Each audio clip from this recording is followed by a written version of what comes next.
Welcome back, dear friend. It's Emma here, and I'm so glad you've chosen to spend this evening with me. Tonight, I have something truly special prepared for you.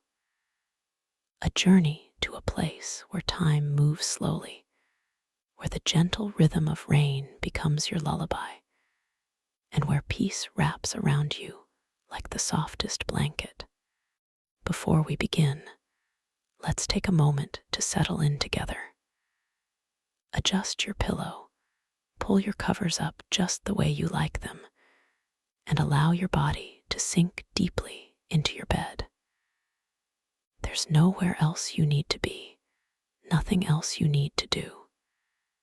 This time is yours, and yours alone. Take a slow, deep breath in through your nose. Hold it gently for a moment. And now, release it slowly through your mouth, letting go of any tension, any worries, any thoughts about tomorrow. We'll do this twice more, breathing in deeply, filling your lungs with calm, peaceful air, and breathing out, releasing everything you've been carrying today. One more time now. In through your nose, slowly and steadily, and out through your mouth, feeling your shoulders drop, your jaw relax, your entire body beginning to soften. Perfect. You're doing beautifully. Now I want you to imagine something with me. Picture a day that's been long and full, the kind of day where you've been moving from one task to another, your mind constantly occupied. But now, as the afternoon light begins to shift and soften, you find yourself with an unexpected gift. An entire evening stretches before you with no obligations, no demands, no screens calling for your attention. Just time, pure and simple. You remember something then, a place you discovered years ago, almost by accident. A hidden garden sanctuary tucked away from the world, surrounded by old stone walls covered in climbing ivy and jasmine. You've been meaning to return for so long, and suddenly, you know that tonight is the perfect time. The weather forecast mentioned rain, and you can already see the clouds gathering on the horizon, thick and gray and full of promise. You move through your home with quiet purpose, gathering what you'll need for this evening adventure. From the back of your closet, you pull out your favorite waterproof jacket, the one that's soft from years of wear, the navy blue one with the hood that fits just right. You run your fingers over the fabric, and it feels like greeting an old friend. Into a canvas backpack, you place a thick wool blanket, the one with the subtle pattern of cream and sage green, the one that's been washed so many times it's become impossibly soft. You add a thermos, and you take your time preparing something warm to bring along. Perhaps it's chamomile tea with just a touch of honey, or maybe hot chocolate made the slow way, with real cocoa and milk heated gently on the stove, stirred patiently until it's perfectly smooth. You pour it carefully into the thermos, and the sweet, comforting aroma rises up, making you smile. You tuck in a few butter cookies wrapped in a cloth napkin, the simple kind that melt on your tongue. There's something else you want to bring. You search for a moment and then find it, your old camping lantern.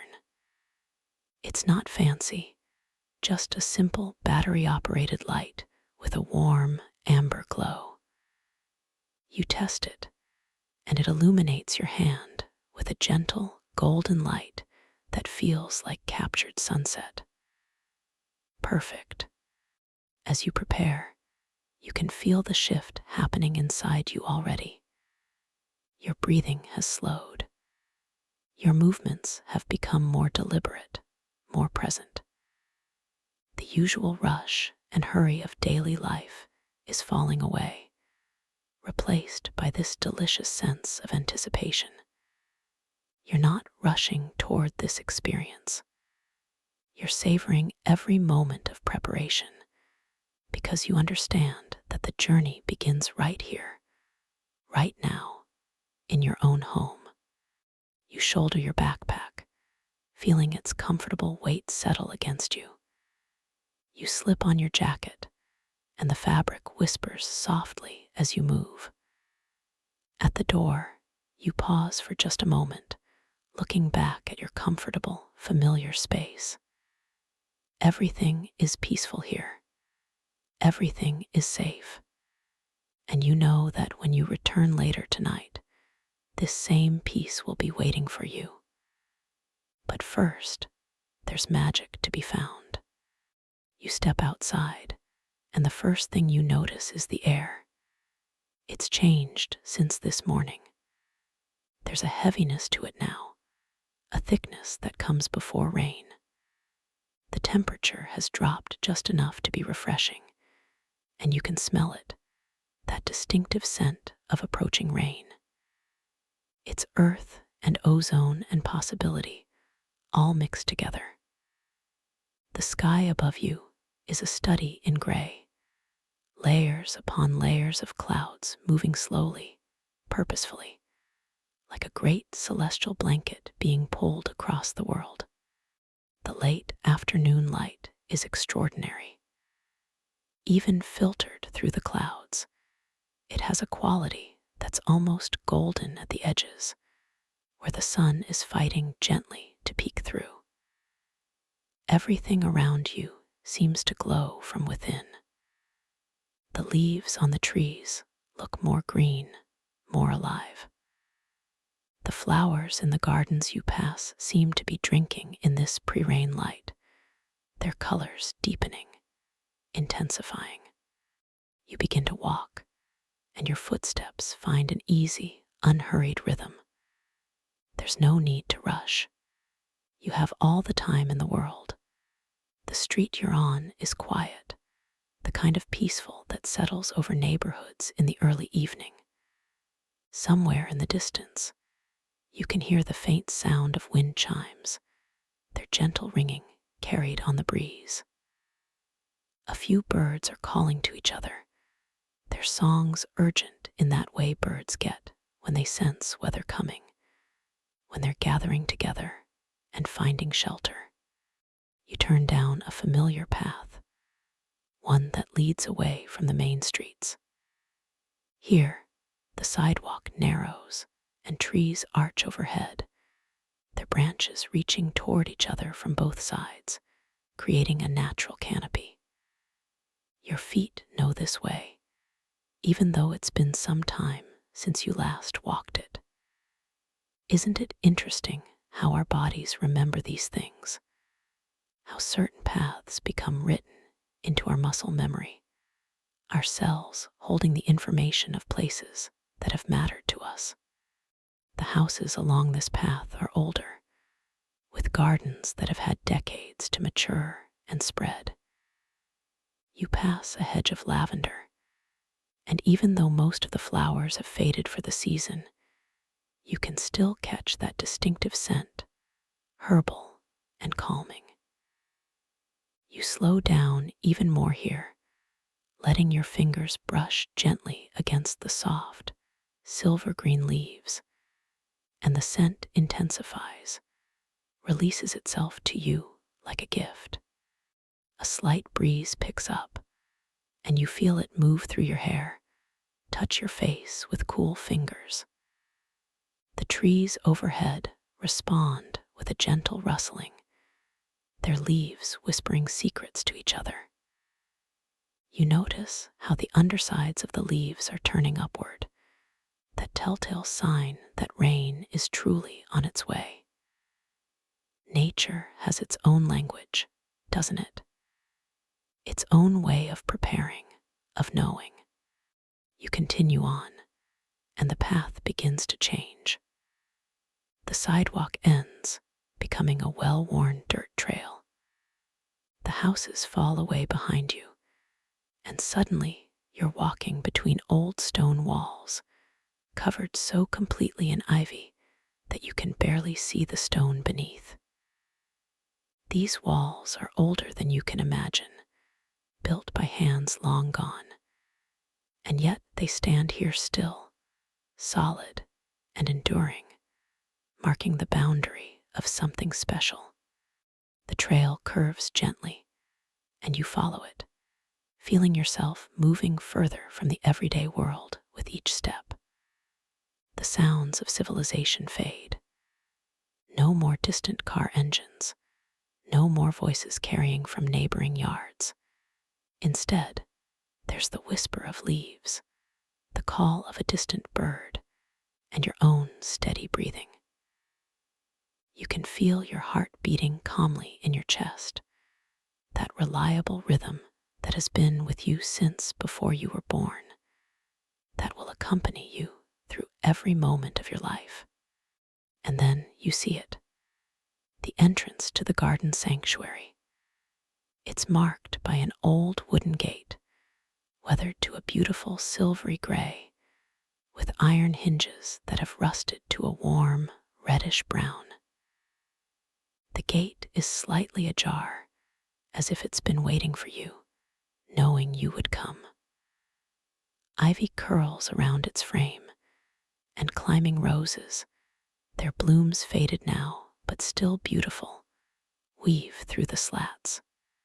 You place your hand on the gate, feeling the smooth wood beneath your palm, wood that's been touched by countless hands before yours, each person seeking the same thing you are now: peace, solitude, connection with something deeper. You push gently, and the gate swings open with a soft creak, a sound that's not unpleasant, but rather welcoming, like the gate is greeting you, saying, yes, come in, you're expected. You step through, and immediately you feel it. That shift that happens when you enter a truly sacred space. The air itself seems different here, softer somehow, more gentle. You turn and carefully close the gate behind you, not because you're shutting the world out, but because you're honoring this space, marking the threshold between there and here, between then and now. The path before you is narrow, made of old stone pavers that have settled into the earth over many years. They're slightly uneven, and you walk carefully, mindfully, your body adjusting naturally to the terrain. On either side of the path, the garden unfolds in layers of green. This isn't a manicured garden, not the kind where everything is trimmed and controlled. This is a garden that has been loved, and then allowed to find its own way, to become a partnership between human intention and nature's wild wisdom. Tall grasses wave gently, their seed heads catching the fatting light. There are flowers scattered throughout, not in organized beds, but growing where they've chosen, where the wind or birds have carried their seeds. You see the deep purple of wild asters, the last brave blooms of summer. There are Queen Anne's lace, their white lacy flowers like tiny umbrellas. And there, climbing up an old trellis that's leaning at an angle, are the last flowers of the season, small white blossoms that you can't quite name, but that smell faintly of vanilla when the breeze carries their scent to you. You walk slowly, taking it all in. There's no hurry here. Time moves differently in places like this. You pass under an archway formed by two trees that have grown together over the years, their branches intertwining overhead, creating a living doorway. As you walk beneath them, you feel something shift even more deeply inside you. You're leaving behind the last traces of stress, of worry, of the constant mental chatter that usually fills your mind. Here, in this moment, there is only this, only the soft light, the smell of earth and growing things, the gentle sound of your own breathing. The path winds deeper into the garden, and you notice that the vegetation is becoming thicker, more lush. You're approaching the heart of this space now. You can hear something new, a sound that makes you smile. Water. Somewhere ahead, there's water moving, and you follow the sound like you're following a thread, letting it guide you deeper in. And then the path opens up, and you find yourself in a small clearing, and it's even more beautiful than you remembered. In the center is an old stone fountain, circular, about 6 feet across. The fountain isn't working, hasn't worked in many years, but it's filled with rainwater from past storms, creating a natural pool. The water is dark and still, reflecting the cloudy sky above like a mirror. Around the edge of the fountain, moss has grown thick and cushioning, the most vibrant green you've ever seen, somehow luminous even in the dimming light. Around the clearing, there are trees, old and wise and tall. An oak stands to your left, its trunk so wide you couldn't wrap your arms around it, its branches reaching out in all directions like it's embracing the sky. To your right is a willow, and even now, in this still moment before the rain, its long, delicate branches sway slightly, creating a curtain of green that moves like water itself. And there, on the far side of the clearing, is what you came for, your tent. You left it here after your last visit, months ago, carefully secured and protected. It's a simple tent, just big enough for one person, with a small vestibule at the entrance. The fabric is a soft green color that blends perfectly with the surroundings. And as you approach it, you can see that it's weathered the time well, protected by the canopy of trees above. You set down your backpack and stretch for a moment, rolling your shoulders, tilting your head from side to side. Your body feels good, a pleasant tiredness in your muscles from the walk, but nothing uncomfortable. Just the satisfaction of having moved through the world with intention and purpose. You kneel down in front of the tent, and the grass beneath your knees is cool and slightly damp. You unzip the entrance slowly, and the sound of the zipper is loud in the quiet, but not jarring. It's just another texture in this tapestry of sounds. You pull back the flap and peer inside, and yes, everything is just as you left it. There's a sleeping pad rolled up neatly, a sleeping bag still in its stuff sack, a small pillow. But before you prepare your sleeping space, you want to do something else first. You want to truly arrive here, to be fully present in this place. So you stand up and move to the center of the clearing, to the edge of the old fountain. You set your backpack down carefully on a flat stone nearby. You look around, really look, taking in every detail of this space. The way the ivy has climbed even higher up the oak tree since you were last here. The cluster of small white mushrooms growing at the base of the willow. the way the light is continuing to change, becoming softer, more diffuse, as the clouds thicken overhead. The first drops of rain could come at any moment, and you can feel the anticipation of it in the air, in the way the leaves seem to be holding their breath. You notice the sounds, layering them in your awareness. The rustling of leaves, yes, but also, if you listen very carefully, the sound of the earth itself, a deep, low hum that you feel more than hear. It's the sound of growing things, of roots going deep, of life continuing its ancient, patient work beneath the surface. There's a bird calling somewhere in the distance, a mourning dove perhaps, its coo low and soothing. And then you notice the smells, breathing them in deeply. The rich, loamy scent of damp earth, the green smell of growing things, of chlorophyll and sap and life. Something faintly sweet, maybe from those white flowers on the trellis.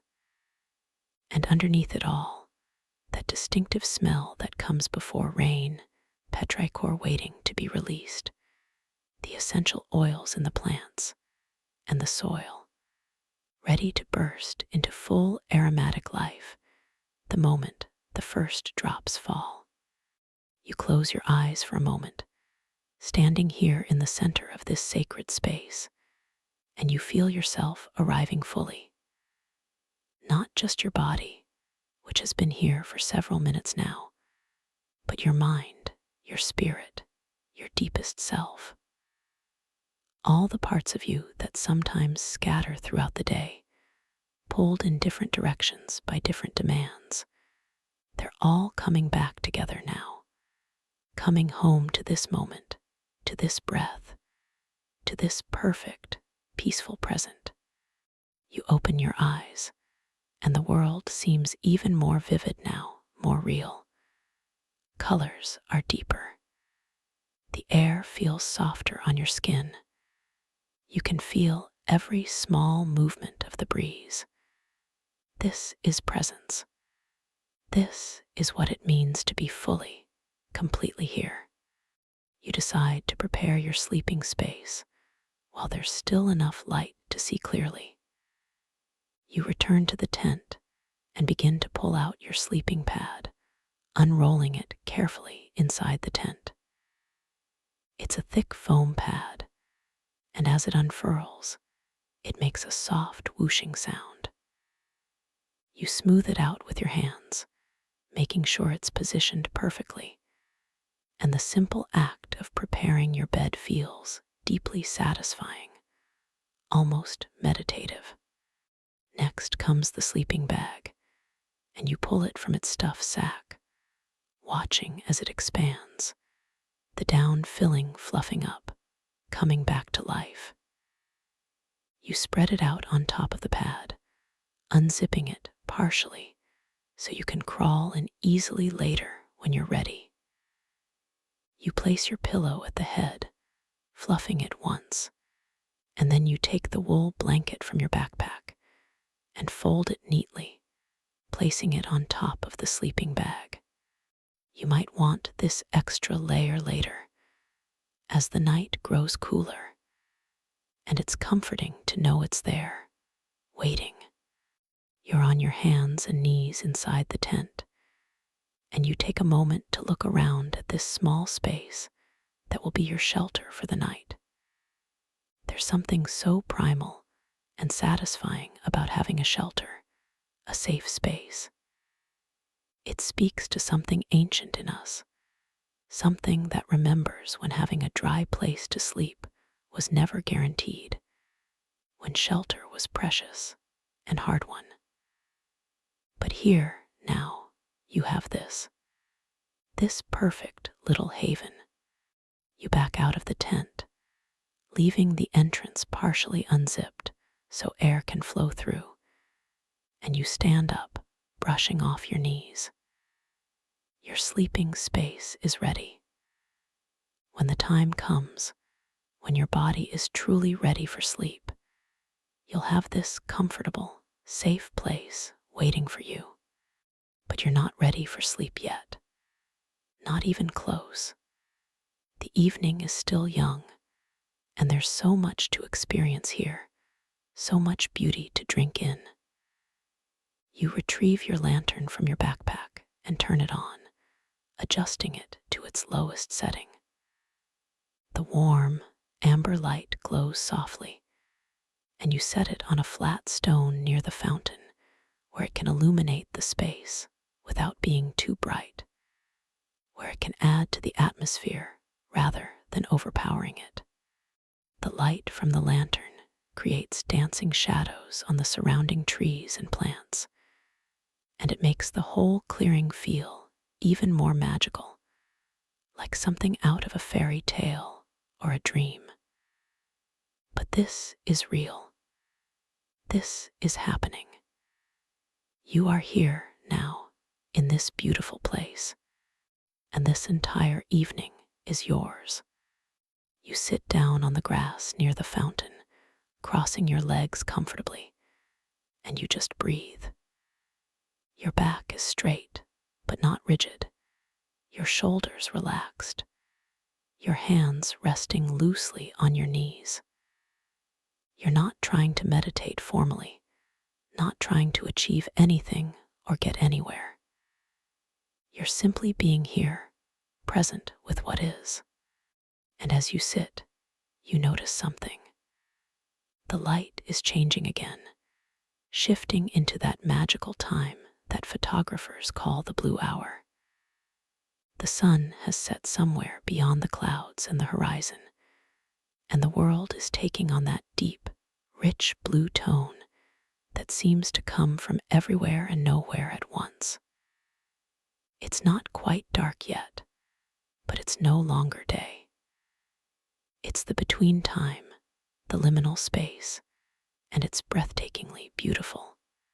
The plants around you are becoming silhouettes, dark shapes against the lighter sky. The fountain beside you looks like it's glowing from within, its dark water somehow luminous. And the trees, those wise, old trees, they seem to be growing taller, reaching up into the darkening sky, their branches like intricate lacework against the blue. You hear a sound then, so soft at first that you're not sure if you're imagining it. But no, there it is again. A single drop of water hitting a leaf somewhere above you with a gentle tap. And then another, and another. The rain is beginning. Your heart lifts with joy at the sound. This is what you came for, this exact moment. You tilt your head back and look up at the canopy of leaves above you, and you see it, the first few drops making their way through the foliage, catching what little light remains as they fall, like tiny falling stars. The rain starts slowly, gently, each drop distinct and individual. You can hear them hitting different surfaces around you. The soft thud of rain on the tent fabric, the gentle plink of drops hitting the stone pavers of the path, the whisper of rain meeting the leaves overhead, the soft splash of drops falling into the fountain's dark water, and the smell. Oh, the smell. As the rain begins to fall, the petrichor rises up, that incredible scent that's been waiting, and it's like the earth is exhaling, releasing all its stored up essence into the air.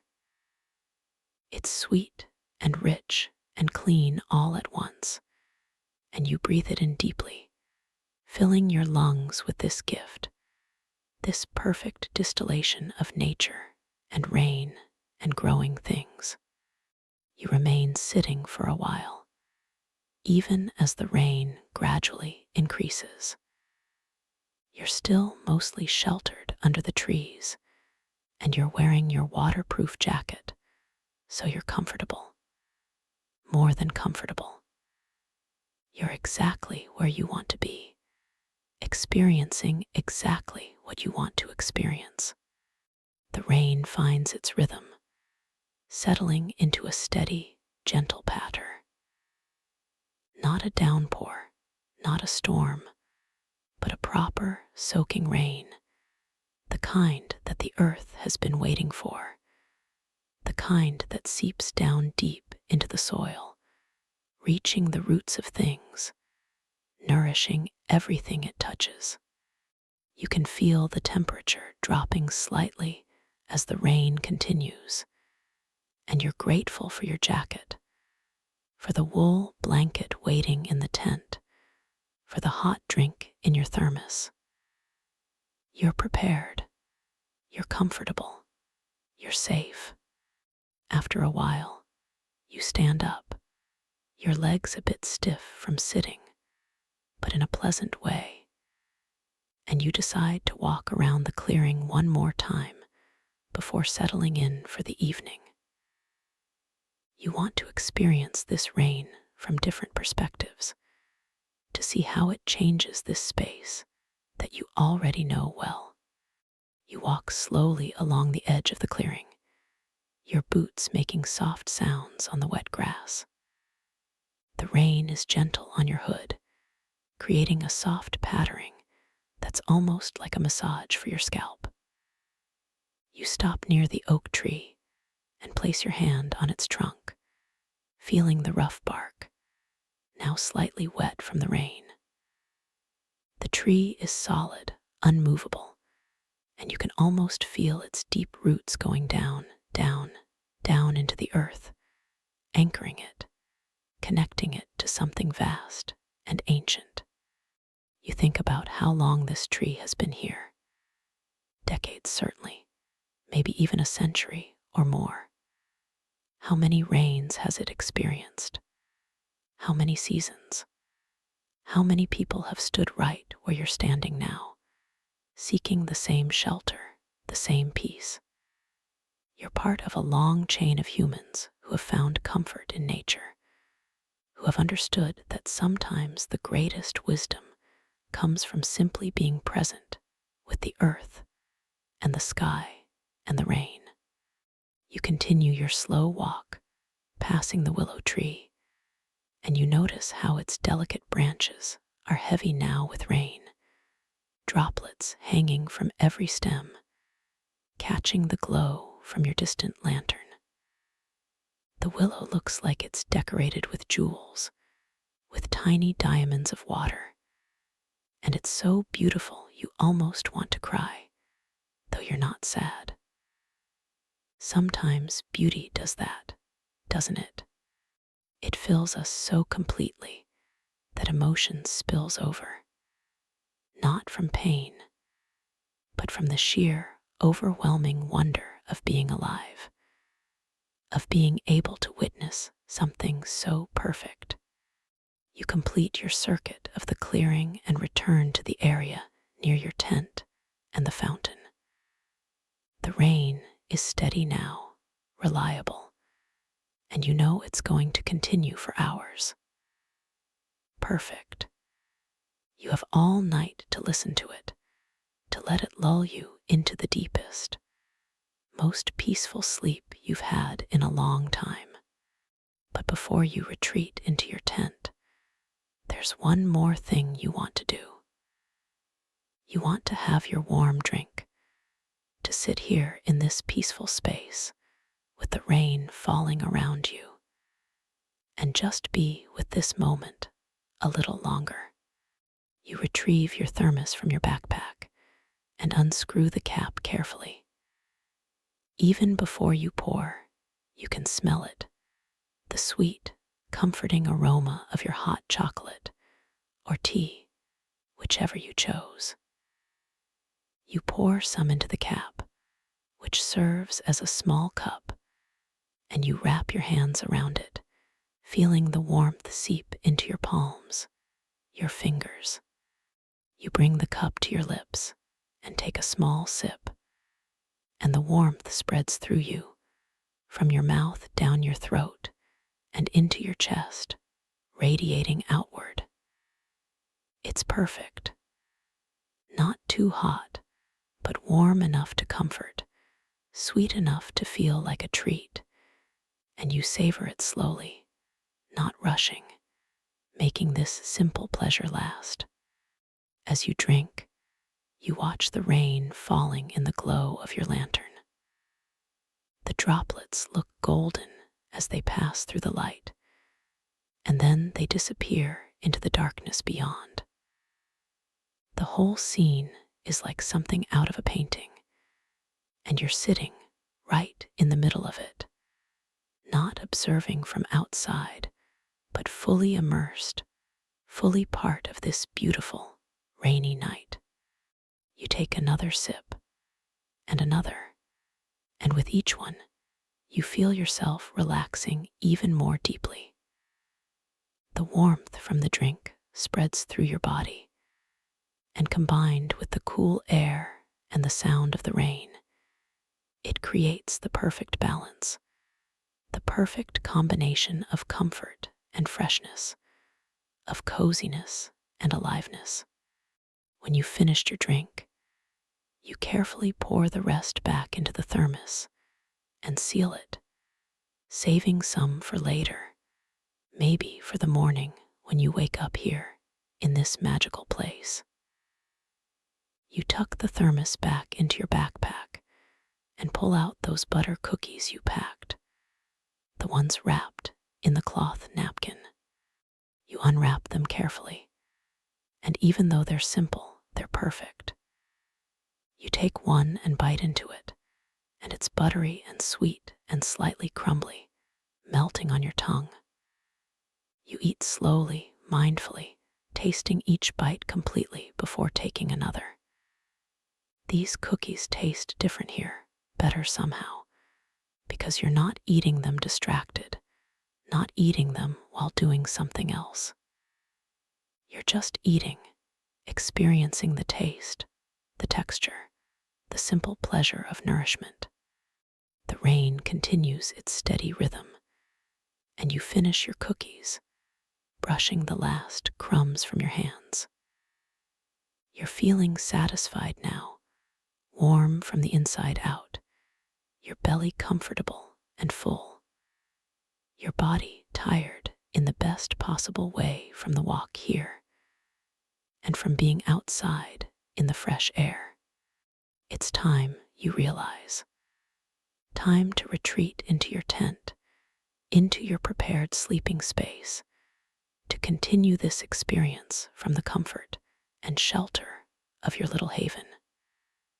You stand up, and as you do, you take one last long look around the clearing. The lantern is still glowing softly, and you decide to leave it on for now, its warm light a companion in the rainy darkness. You move to the tent and crouch down, beginning to unzip it further. The sound of the zipper seems loud, but it's quickly swallowed by the rain. You crawl inside, moving carefully on your hands and knees, and then you turn and sit, your back against the sleeping bag, your legs stretched out in front of you. From here, you can see out through the tent's entrance, which you've left partially open. You can see the lantern glowing, the rain falling through its light, the dark shapes of the trees beyond. You remove your jacket, shaking off the water droplets first outside the tent, and then bringing it in to set aside. Underneath, you're warm and dry. You slip off your boots, setting them neatly in the vestibule where they'll stay dry, but out of the way. Your socks are still dry, and you wiggle your toes, feeling the relief of being free from the confines of your boots. You shimmy into your sleeping bag, and the moment you do, you're surrounded by softness, by warmth, by comfort. The sleeping bag is slightly cool at first touch, but your body heat quickly warms it, and within moments, you're cocooned in perfect temperature, not too hot, not too cold, but just right, like you're in your own personal cloud of comfort. You adjust your pillow, fluffing it once more, and then you lie back, positioning yourself so you can still see out of the tent entrance. Your head sinks into the pillow, and your whole body releases into the sleeping pad beneath you. You can feel every point of contact: your head, your shoulders, your back, your hips, your legs, all supported perfectly, all being held by the earth beneath you. And the rain, oh, the rain. From inside the tent, the sound is amplified and intimate. You can hear each drop hitting the tent fabric above you and around you. It's a symphony of sound, a million tiny percussion instruments all playing together in perfect, random harmony. The rhythm is steady, but never monotonous, because each drop is slightly different, creating an ever-changing pattern of sound that's mesmerizing, hypnotic. You close your eyes and just listen, letting the sound of the rain wash over you, through you. It's the most soothing sound in the world, isn't it? There's something in our ancient human memory that responds to this sound, that knows it means safety and shelter and survival.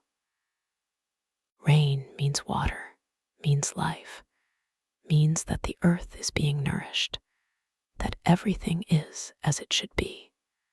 And you're dry, you're warm, you're comfortable, you're safe.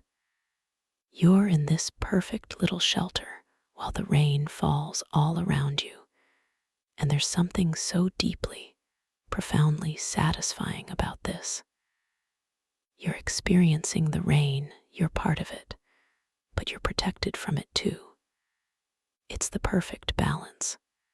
You open your eyes again and watch the rain falling through the glow of your lantern. From your position lying down, the perspective is different, dreamlike. The rain looks like silver threads being pulled from the sky, endless and eternal, connecting heaven to earth. You watch individual droplets as they fall through the light, and it's almost like you can see them in slow motion, can appreciate each one's unique trajectory as it makes its journey from cloud to ground. Your breathing has become so slow, so deep and regular. Each inhale brings in the cool, rain-washed air. Each exhale releases tension, releases thought, releases everything except this moment. Your body is heavy now, sinking deeper into the sleeping bag, into the sleeping pad, into the earth itself. You feel supported completely, held by the ground beneath you, sheltered by the tent around you, surrounded by the trees and the garden and all of nature's protective embrace. The rain continues, endless, eternal, and you know it will continue all night long. This lullaby will never stop, will never fade, will be here with you through every moment of the night, guiding you into sleep, keeping you there in that deep, restorative place, and welcoming you gently when you wake. You think about how far you've come today, from your home, through the quiet streets, along the path, through the gate, into the garden, to this clearing, to this tent, to this moment. But really, the distance you've traveled is greater than that. You've traveled from the busy, rushed, worried part of yourself to this calm, peaceful, present part. You've come home to yourself, to the part of you that knows how to rest, how to be. how to simply exist in harmony with the natural world.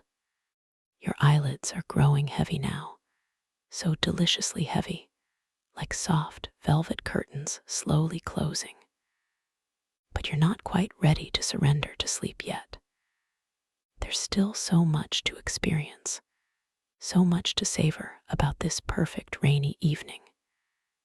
You let your eyes drift closed for a moment, just resting them, and behind your closed lids, you can still see the afterimage of the lantern's glow, a warm orange light that pulses gently with your heartbeat. The rain continues its endless song, and you begin to notice all the different sounds within it. There's the sharp, quick patter of drops hitting the tent fabric directly above your head, a rapid staccato that sounds almost like tiny fingers drumming. Then there's the softer, deeper sound of rain falling on the ground sheet beneath you, filtered through the layers of sleeping pad and sleeping bag, but still audible. A gentle bass note underneath all the higher sounds. You can hear the rain hitting the leaves of the trees surrounding your clearing, and each tree has its own voice. The oak, with its broad, sturdy leaves, creates a deeper, fuller sound, like rain falling on stretched canvas. The willow, with its delicate, narrow leaves, makes a lighter, more musical sound, almost like wind chimes made of water. And all around, you can hear the rain falling on different plants, on grass, on stone, on earth, each surface adding its own unique note to this natural symphony. There's a soft whoosh of wind occasionally, making the rain intensify for a moment, creating a crescendo in the sound before it settles back into its steady rhythm. When this happens, you can hear the trees responding too, their branches swaying, their leaves rustling with a sound like whispered conversations. The whole forest is alive around you, and you're nestled here in the heart of it, safe and protected, listening to its nighttime sounds. You shift slightly in your sleeping bag, adjusting your position, and the fabric rustles softly with your movement. You turn onto your side, drawing your knees up slightly into a more fetal position, and immediately this feels even better, even more comfortable. Your body knows this position, has known it since before you were born. This is the position of ultimate safety, of return to the beginning, of complete surrender to rest. You tuck one hand under your pillow and let the other rest on top of the sleeping bag, and you can feel your own warmth radiating outward, creating a perfect microclimate within your sleeping bag. The air you're breathing is cool and fresh, but your body is warm and cozy, and this contrast is perfect, ideal for sleep. Too warm and you'd be uncomfortable. Too cold and you'd be tense. But this is exactly right. Your mind begins to wander now, not in an anxious way, but in that pleasant, dreamy way that happens when you're hovering on the edge of sleep. You think about rain, about how miraculous it really is. Water that evaporates from oceans and lakes and rivers, that rises up into the sky, that gathers in clouds, and then falls back down to earth, completing the eternal cycle. The rain falling on your tent right now has been on this journey countless times, has been rain before, has been snow, has been morning dew, has been the water in rivers, and the sap in trees, and the blood in animals. It's ancient and eternal, and you're connected to it. part of this same cycle. You think about how this same rain is falling on the whole garden, not just your little clearing. It's falling on the path you walked, darkening the stone pavers, making them slick and shiny. It's falling on the old wooden gate, running down its weathered surface in rivulets, dripping from the iron hinges. It's falling on the walls covered in ivy, and the ivy is drinking it in, its leaves glossy and clean now, washed by the rain. Beyond the garden, this rain is falling on the town, on the houses and streets and cars. It's falling on other gardens, on other trees, on fields and forests and mountains. It's falling on oceans, adding drops of fresh water to the salt sea. And it's falling on other people too, people hurrying to get indoors, people caught without umbrellas, people standing at windows watching it fall. But none of them are experiencing it quite the way you are.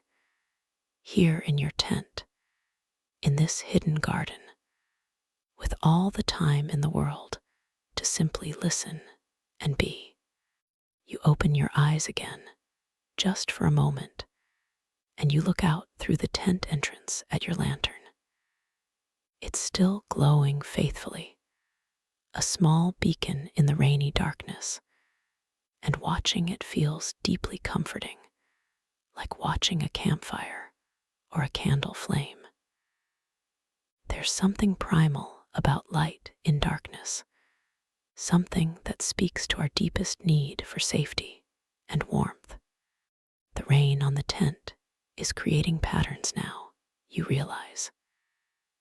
You can hear drops hitting the same spots repeatedly, creating temporary pools before they slide down the sloped fabric. You can hear the water running down the sides of the tent, seeking the ground, following gravity's pull.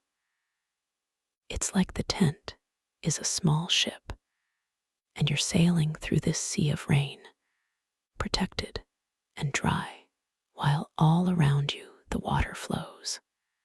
You close your eyes again, and this time you let them stay closed.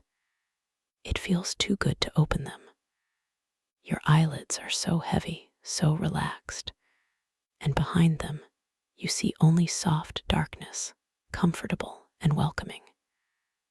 Your body is so heavy too, every muscle completely relaxed, every joint loose and easy. If someone asked you to move right now, you're not sure you could. Not because anything is wrong, but because you're so completely, perfectly at rest. Your breath is barely audible now, so soft and slow. You're breathing in rhythm with the rain, or maybe the rain is breathing in rhythm with you. It's hard to tell where you end and the natural world begins. You feel connected to everything, part of this great, breathing, living world.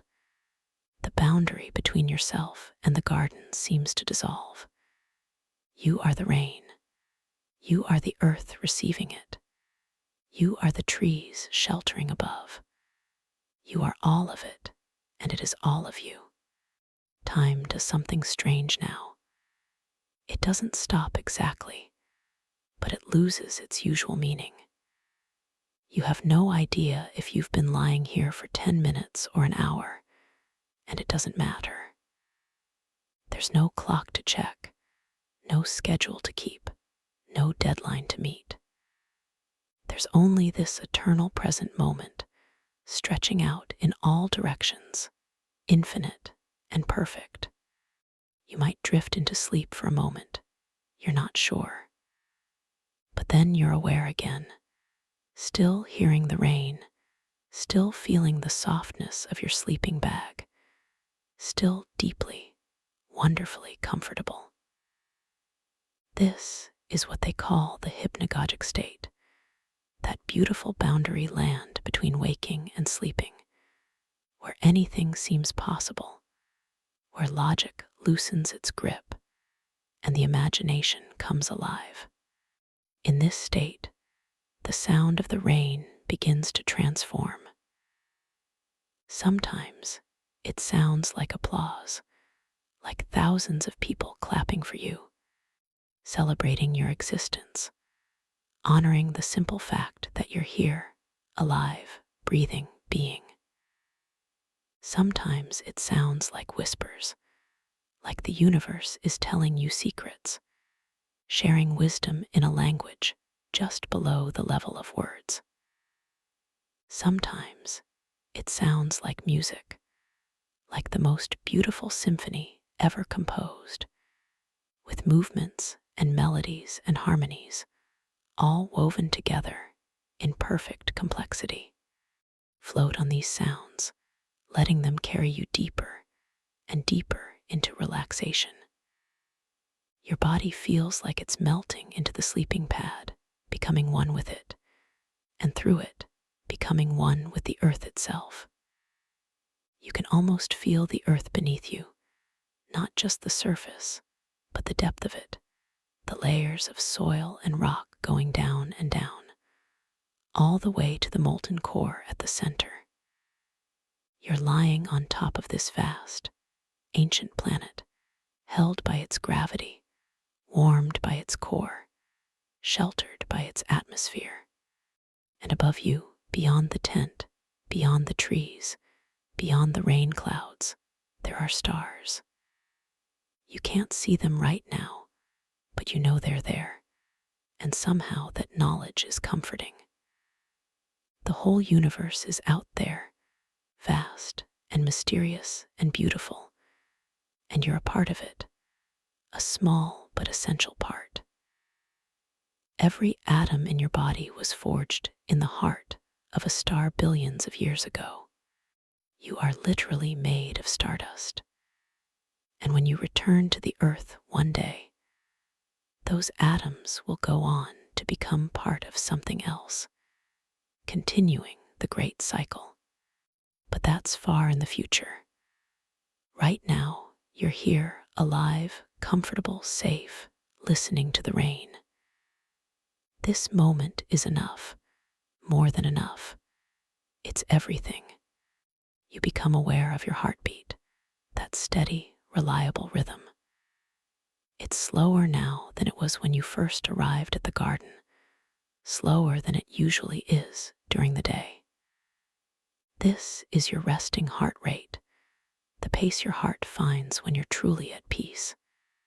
You can feel it pulsing gently in your chest, in your throat, in your fingertips where they rest on the sleeping bag. 60 beats per minute, maybe, or even slower. Calm, steady, eternal. Your breath, oh, your breath is so soft now. You're barely breathing at all, or so it seems. Just the gentlest exchange of air, in and out, in and out. Your body knows exactly how much oxygen it needs right now, and it's taking in just that amount, no more, no less. Perfect efficiency, perfect balance. You don't have to think about breathing. You don't have to control it. It's happening all on its own, as it has been since the moment you were born, as it will continue until your last moment on earth. The rain seems to be getting even softer now, or maybe you're just getting used to it, the way you get used to any constant sound, until it becomes part of the background, part of the silence itself. But no, you can still hear it clearly when you focus on it. It's still there, still falling steadily, still creating that beautiful pattern on the tent fabric. You think about the plants out there receiving this rain, their roots drinking it in, their cells swelling with moisture, their systems transporting the water up through stems and trunks to every leaf, every branch, every flower. The rain is giving them life, and tomorrow they'll wake up refreshed, renewed, their colors brighter, their growth stronger. And in return, They're giving you oxygen to breathe. They're giving you beauty to observe. They're giving you shelter and shade and the comfort of their presence. It's all so perfectly interconnected, you think. Nothing exists in isolation. Everything is part of everything else. The rain feeds the plants feed the insects feed the birds spread seeds that become new plants. And you're part of this web too, breathing in what the plants breathe out, breathing out what they need to breathe in. Even here, even now, even just by being, you're participating in the great cycle of life. This thought fills you with a deep sense of peace, of belonging. You're not separate from nature, trying to conquer it or control it. You're part of it, a strand in the great web, and this knowledge is profoundly comforting. You don't have to carry the world on your shoulders. You're not alone in this. You're held by forces much greater than yourself, supported by systems that have been working perfectly for billions of years. Your mind drifts again, and you find yourself thinking about sleep itself, about how mysterious it really is. Every night, you surrender consciousness, you let go of control, you slip into a state where you're not quite present in the world anymore. And somehow, your body knows exactly what to do during this time. It knows to lower your heart rate, to slow your breathing, to relax your muscles. It knows to cycle through different stages of sleep, from light to deep and back again, through REM sleep where you dream, back to deep sleep where your body repairs and regenerates itself. You don't have to manage any of this. You don't have to worry about whether you're sleeping correctly or efficiently. Your body has been doing this since you were born, and it knows exactly what it needs. All you have to do is give it the opportunity, create the conditions, and then let go. And you've created perfect conditions tonight. You're comfortable, you're safe, you're surrounded by soothing sounds. There's nothing to worry about, nothing to fear, nothing to do except rest. You can feel yourself sliding deeper now, closer to real sleep. The hypnagogic state is giving way to something deeper, something more profound. Your thoughts are becoming less linear, more dreamlike. Images float through your mind without any clear connection. You see a leaf floating on water, spinning slowly. You see golden light filtering through trees. You see a bird in flight, wings spread wide against a blue sky. These images don't mean anything in particular. They're just your mind beginning to dream, beginning to create the strange, beautiful stories it tells itself during sleep. The rain continues, endless and eternal. It's been raining for hours now, or has it? Time is so strange here, so fluid. It could have been minutes or days, but it doesn't matter. The rain is here now, and so are you, and that's all that matters. You become aware of the warmth of your sleeping bag again, that perfect cocoon of comfort. The synthetic filling is trapping your body heat, creating a layer of warm air all around you. Your face is cool, exposed to the fresh air coming through the tent entrance, but your body is warm and cozy, and this contrast is delicious, perfect for sleep. You can smell the rain now, even from inside your tent. That petrichor scent has intensified, has become rich and full, and it's mixing with other scents. The canvas smell of the tent fabric, the fresh, green smell of the garden, the earthy smell of the sleeping bag and the sleeping pad, even your own scent, clean and familiar, the smell of your skin, your hair, your body. All of these scents blend together into a perfect olfactory symphony, each note distinct but harmonious with all the others. Your body feels different now, feels like it's expanding and contracting with each breath, like you're becoming larger and then smaller, pulsing gently with the rhythm of life. Or maybe it's the opposite. Maybe you're becoming smaller, more compact, more concentrated. It's hard to tell. Your sense of your physical boundaries is becoming less distinct, less defined. Where do you end and the sleeping bag begin? Where does the sleeping bag end and the tent begin?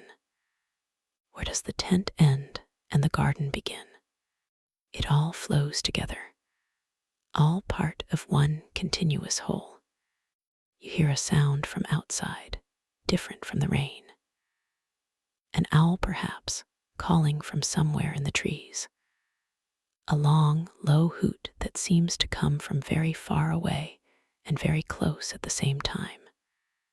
The sound is mysterious, primal, and it sends a small shiver through you, not of fear, but of recognition. This is what the night sounds like when humans are quiet. This is the real world, the wild world, the world that existed long before we did and will exist long after we're gone. The owl calls again, and this time it sounds like it's answering itself. Or maybe there are two owls having a conversation in their ancient language.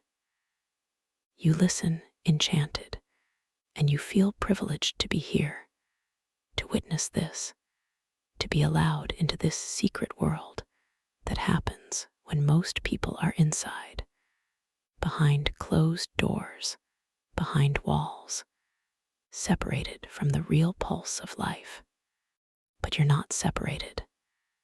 You're here, present, listening. And the garden accepts you, welcomes you, because you've come with respect, with humility, with a willingness to simply be here without demanding anything, without trying to control or change or possess. You're a guest here, and you're being treated with the hospitality that nature shows to those who approach it with reverence. The owl sounds fade away, and there's only the rain again, constant and reliable. You've been lying here for a long time now, you think, though you're not sure how long. Long enough for your body to fully relax, for all the tension of the day to drain away completely. Long enough for your mind to slow down, to stop its usual racing and worrying and planning. Long enough to remember what it feels like to simply exist, without agenda, without purpose beyond being alive and aware. You shift slightly, adjusting your head on the pillow, and even this small movement feels good, feels right. Every position you move into seems to be even more comfortable than the last. It's like your body is learning how to rest, remembering some ancient knowledge about how to truly let go and be held by the earth. Your breathing has synchronized with the rain now, you realize. Each inhale matches the patter of drops. Each exhale flows with the sound of water running down the tent. You're not doing this consciously. It's happening naturally, automatically. Your body and the natural world finding their rhythm together, moving in harmony. You think about all the people you know, all the people in your life. They're out there somewhere, in their own homes, in their own beds, maybe struggling to sleep, maybe worrying about tomorrow, maybe scrolling through their phones, unable to shut off their minds. And you feel a wave of compassion for them, a wish that they could all experience what you're experiencing right now. This peace, this ease, this profound sense of being exactly where you're meant to be. But then you realize that they're on their own journeys, finding their own ways to peace in their own time. And that's perfect too. Everyone's path is different. Everyone's way of finding rest and renewal is unique to them. This is your way, here in this tent, in this garden, listening to this rain. And it's perfect for you right now, in this moment. You become aware of the darkness, really aware of it for the first time. With your eyes closed, you're surrounded by a soft, velvety blackness that feels almost tangible, almost like you could reach out and touch it. This darkness isn't frightening or oppressive.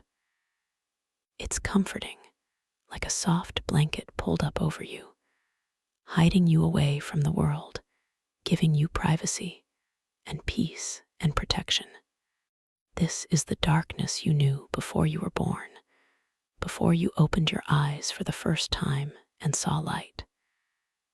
This is the darkness of the womb, of the deep earth, of the space between stars.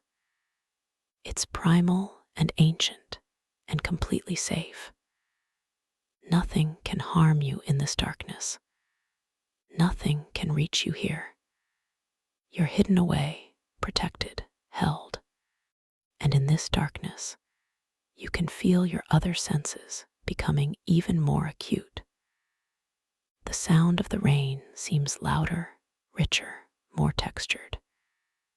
You can hear things you didn't notice before, the variation in the intensity of different drops, the way some sound hollow while others sound solid, the subtle changes in rhythm as the wind shifts direction slightly.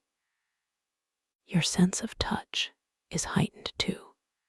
You can feel the exact texture of the sleeping bag's fabric against your cheek, the slight give of the pillow under your head, the gentle pressure of the sleeping pad supporting your body.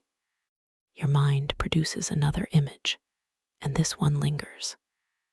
You see yourself from above, as if you're a bird flying over the garden. You see the dark shapes of the trees, the lighter space of the clearing, and there in the center, a small green shape, your tent. And inside that tent, barely visible, is you. So small, so fragile, so temporary, and yet also so precious, so unique, so irreplaceable. There has never been another you, and there never will be again. This moment, this exact configuration of atoms and consciousness and experience will never happen again. It's unique in all of time and space. This thought could be overwhelming, could create anxiety about the preciousness and brevity of life.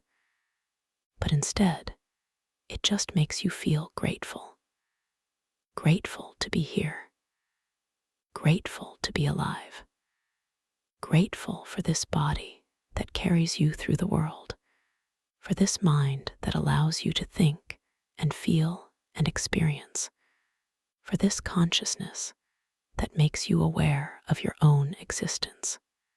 The rain continues, and you continue with it, breathing, being, existing. You're not trying to sleep anymore. You're not trying to do anything. You're simply allowing whatever wants to happen to happen. If sleep comes, wonderful. If it doesn't, that's fine too. This state you're in right now, this deep relaxation, this profound peace, is restorative all on its own. Your body is resting. Your mind is quiet. Your spirit is at peace. Whether you're technically asleep or not almost doesn't matter. But you can feel it approaching now, real sleep, like a tide coming in slowly, inevitably. The images in your mind are becoming stranger, more disconnected from logic and reason. You're definitely dreaming now, or beginning to. The boundary between waking and sleeping has dissolved completely.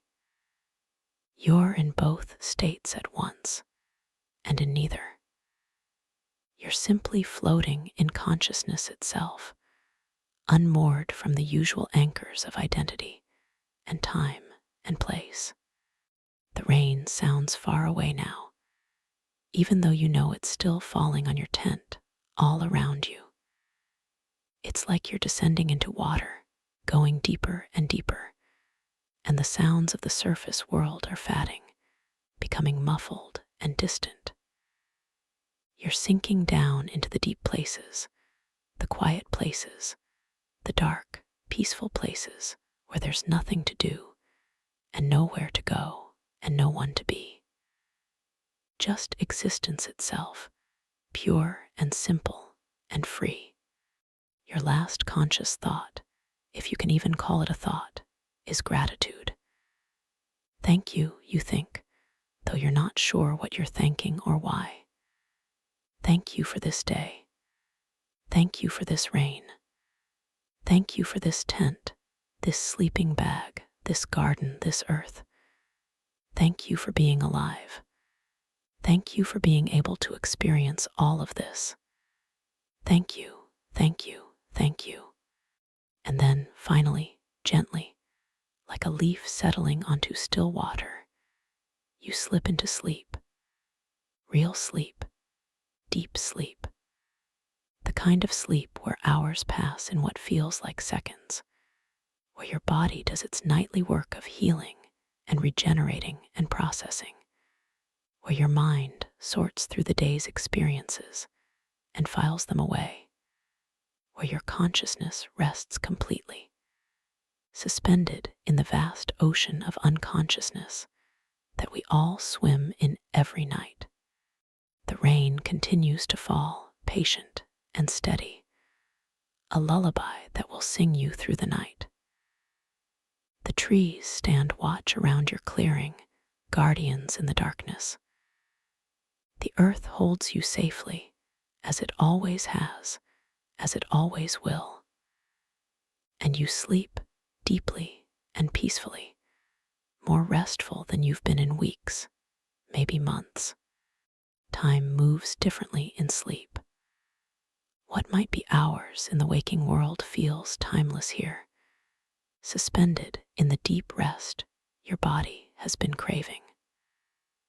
The rain continues its endless conversation with the earth, with the tent, with the night itself, and you float through layers of consciousness, drifting down into the deepest waters of sleep, and then rising again like a gentle tide, never quite breaking the surface into full waking. In these deep places, your body is doing its sacred work.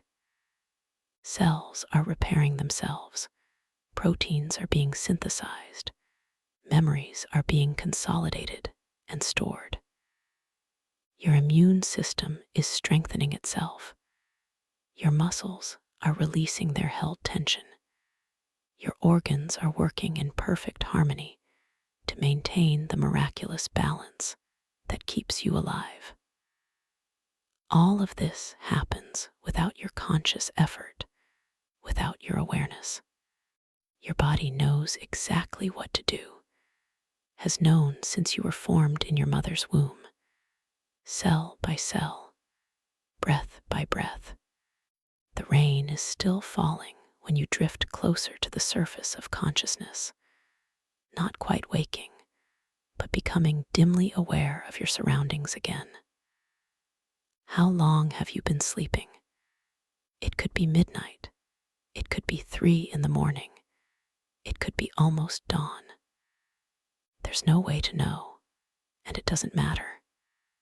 There's no alarm set, no obligation waiting, no reason to surface before your body is truly ready. You become aware of your position. Sometime during your deep sleep, you've shifted onto your back, your arms resting loosely at your sides, your legs slightly apart. This is the position of complete surrender, of total trust. When we feel truly safe, this is how we sleep, open and vulnerable, not curled up protectively, but stretched out, claiming space, trusting that nothing will harm us. Your breath is so slow, so deep. Each inhale takes several seconds, filling your lungs completely, expanding your rib cage, and then each exhale takes just as long, your body releasing the air gently, steadily, in perfect control, even in sleep. This is the breath of deep rest, the breath that tells your nervous system that everything is well, that there's no threat, no danger, no reason to be alert or tense. The sound of the rain has become so familiar now that it's almost like silence, like the background hum of the universe itself. But when you focus on it, when you bring your dim, drowsy attention to it, you can hear all its variations again. The patter on the tent is softer now, you think, or maybe not. Maybe the rain is exactly the same, and it's just your perception that's changed, deepened, softened by sleep. You can hear something else now too, mixed in with the rain.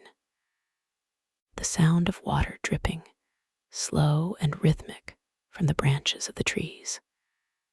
Drip, drip, drip. Each drop taking its time, falling in its own moment, making its own small sound as it lands on a leaf, on the ground, on a stone.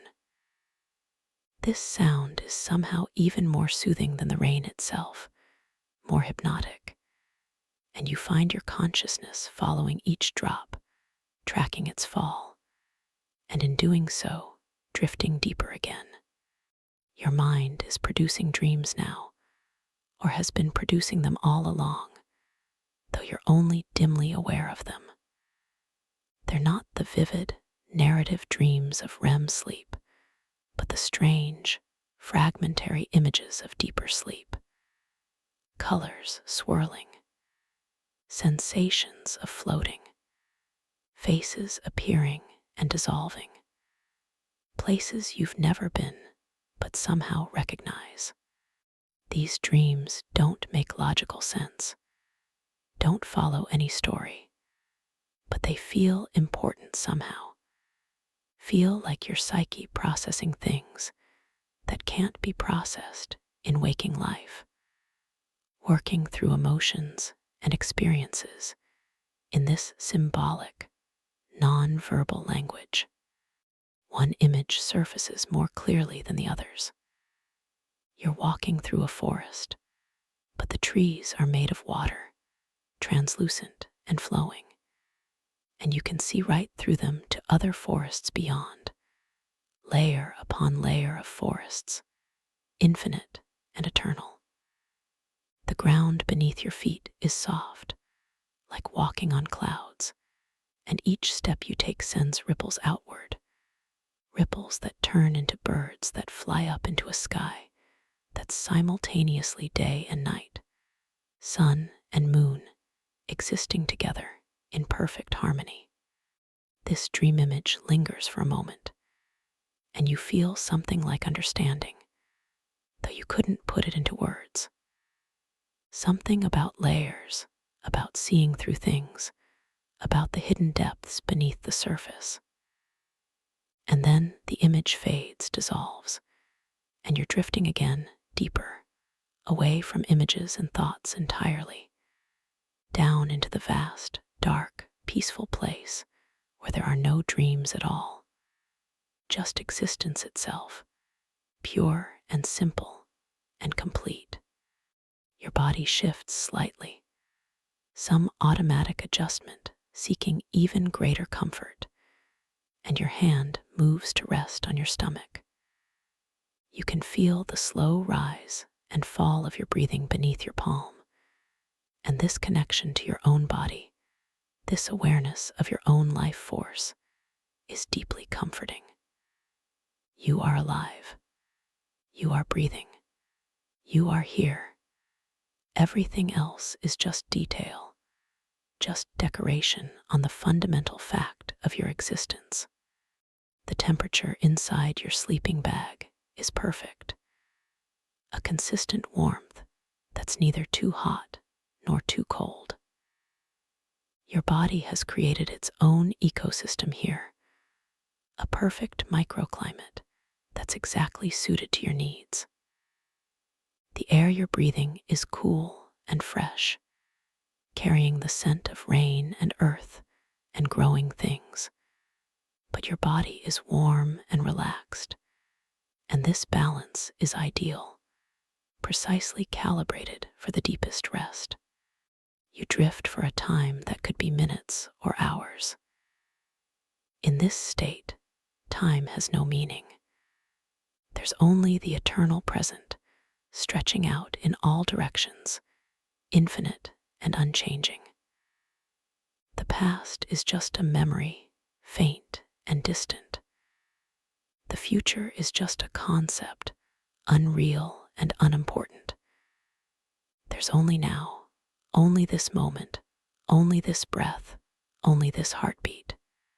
The rain continues, patient and eternal, and you're vaguely aware that you've been listening to it for hours now, that it's been the soundtrack to your entire night, that it will likely continue until morning. This constancy is deeply comforting. The world outside is changing constantly, but here, in this protected space, in this hidden garden, things are stable, predictable, safe. The rain falls, the earth receives it, the trees shelter you, and you rest. Simple, perfect, complete. Your consciousness rises a bit closer to the surface again, though your eyes remain closed, though your body remains completely relaxed. You're aware of dreaming again, or maybe you're dreaming that you're aware. The boundaries are so fluid here, so permeable. You dream that you're in your tent, listening to the rain, which is exactly what you're actually doing. And this strange doubling creates a kind of echo, a feedback loop of reality and dream that's disorienting and fascinating at the same time. In the dream, you stand up and walk out of your tent into the rain. But instead of getting wet, the rain falls through you, and you realize you're made of light, translucent and glowing. The raindrops pass through your body, and where they go through, they leave trails of color, rainbow ribbons that hang in the air behind you. You walk through the clearing, and everything you pass glows for a moment, activated by your presence, as if you're blessing it somehow just by being near it. You walk to the fountain, and when you look into the water, you don't see your reflection. Instead, you see the entire universe, galaxies spinning in the dark water, stars being born and dying, planets orbiting their suns, and you understand that you're looking at the inside of your own mind, that the universe and consciousness are the same thing, that looking out and looking in lead to the same place. This dream is so vivid, so real, that when you drift away from it, you're not entirely sure whether you were dreaming or experiencing some other level of reality. But it doesn't matter. The message of the dream, if there was a message, has already been absorbed by some part of you that works below the level of conscious thought, some deep part that that speaks in symbols and images rather than words. You become aware of your body again, of the physical reality of lying in your sleeping bag, in your tent, listening to the rain. Your neck feels perfectly aligned, your spine supported in its natural curve. There's no stiffness, no ache, no discomfort anywhere. Just the pleasant heaviness of a body at complete rest, every muscle soft and loose, every joint relaxed and easy. Your breathing has become even slower, if that's possible. Maybe only 8 breaths per minute, or even fewer. This is the breathing of deep meditation, of complete relaxation, and your body has found this state naturally, without any technique or practice, just by being given the right conditions and the permission to fully rest. The sound of dripping water is louder now, more present, and you follow it with your drowsy attention. Drip from the oak tree, landing on a broad leaf with a soft tap. Drip from the willow, landing on the ground with a deeper sound. Drip from the edge of your tent, landing just outside the entrance where you can almost, but not quite see it. Each drip is individual, unique, and yet they're all part of the same process, the same cycle of water falling from sky to earth and eventually back to sky again. You think in a distant, dreamy way about all the rain that's fallen on this earth since the beginning. Every ocean, every river, every lake was once rain. Every plant, every animal, every human is made mostly of water that was once rain. We're all connected through this element, all part of the same water cycle that's been going on for billions of years. The water in your body right now, the water that makes up 60% of your mass, has been on an incredible journey. It's been in clouds and oceans, in plants and animals, in ice caps and underground rivers. It's ancient and ever new at the same time. This thought makes you feel even more connected to everything, even more part of the great web of existence. You're not a separate entity, not a lone individual disconnected from the world. You're a temporary formation of matter and energy, a pattern that the universe is expressing for a brief moment before the elements that make you up go on to form other patterns, other expressions. And this is not sad or frightening. It's beautiful. It's perfect. It's exactly as it should be. Your mind drifts again, and you find yourself in another dream, though this one is less visual, more feeling-based. You're floating in warm water, though you can't see the water. You can only feel it supporting you, holding you up effortlessly. There's no need to swim, no need to move. You just float, perfectly balanced, and the water rocks you gently, a motion so slow and subtle that you barely perceive it, but it's there, constant and comforting. Above you, there's a sound that could be rain, or could be music, or could be both. It's rhythmic and flowing, rising and falling in waves that match your breathing. You realize that you're breathing the sound, or the sound is breathing you. There's no separation between you and this music rain sound. You are it, and it is you, and together you're creating this moment, this experience, this perfect, peaceful existence. The dream fades so gradually that you don't notice it going.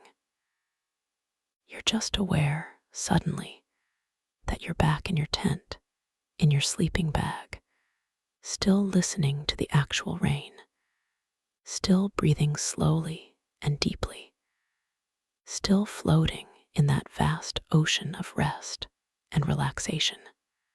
Time passes or doesn't pass. It's impossible to tell. You drift in and out of different states of consciousness, never quite waking, but never quite fully asleep either. You exist in the liminal space between, and it's the most restful place you've ever been. There's no effort required here, no vigilance, no trying. You just are, and that's enough. That's everything. At some point, you become aware that the quality of the darkness has changed slightly. It's still dark, still night, but there's something different about it. A subtle shift in the density of the darkness, perhaps, or in the temperature of the air. You're not sure what's changed, but some ancient part of your brain that tracks time and light and seasons knows that dawn is approaching, even though it might still be hours away. But you're not ready to wake yet. You're so comfortable, so deeply at peace, so perfectly rested here in your cocoon of warmth and safety. So you let yourself drift again, surrendering to sleep, trusting that your body will wake when it's truly ready, when it's had all the rest it needs.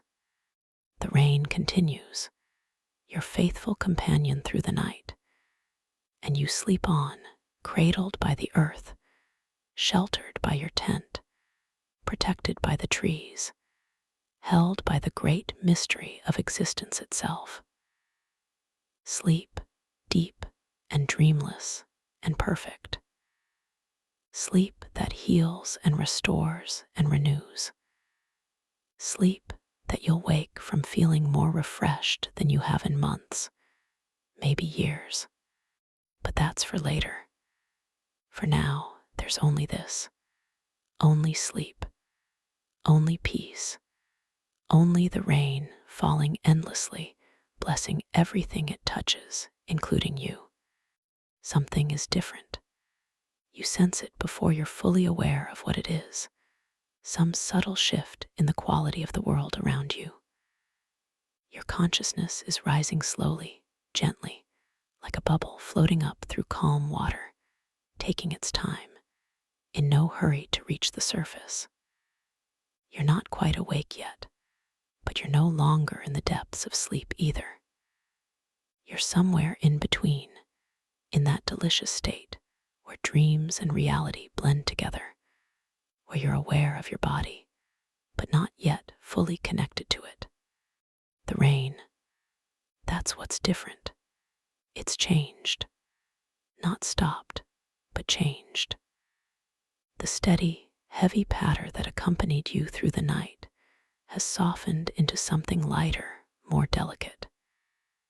It's no longer the purposeful, soaking rain of the evening, but a gentle mist, a whisper of moisture falling so softly that each drop seems to hesitate in the air before finally settling on the tent, on the leaves, on the earth. You don't open your eyes yet. There's no need. You're so comfortable, so warm in your sleeping bag, and the morning is just beginning.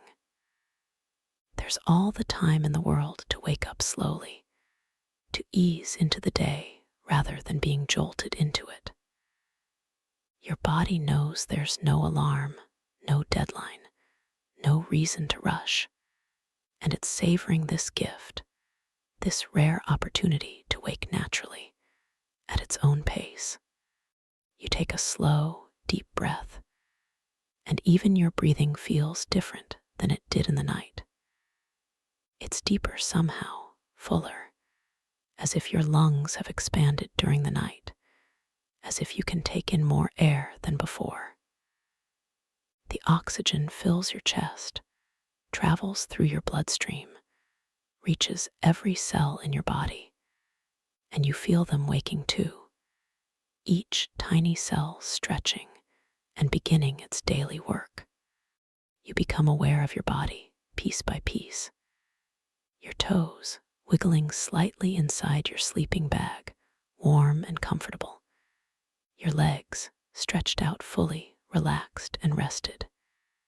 Your stomach rising and falling with each breath.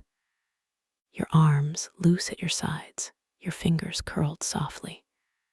Your shoulders dropped and easy, no tension anywhere. Your neck perfectly aligned on your pillow. And your face soft and peaceful, your jaw unclenched, your forehead smooth. You've slept well, better than well. You've slept the kind of deep, restorative sleep that leaves you feeling not just rested, but renewed, as if you've been taken apart and put back together, all the pieces realigned and refreshed.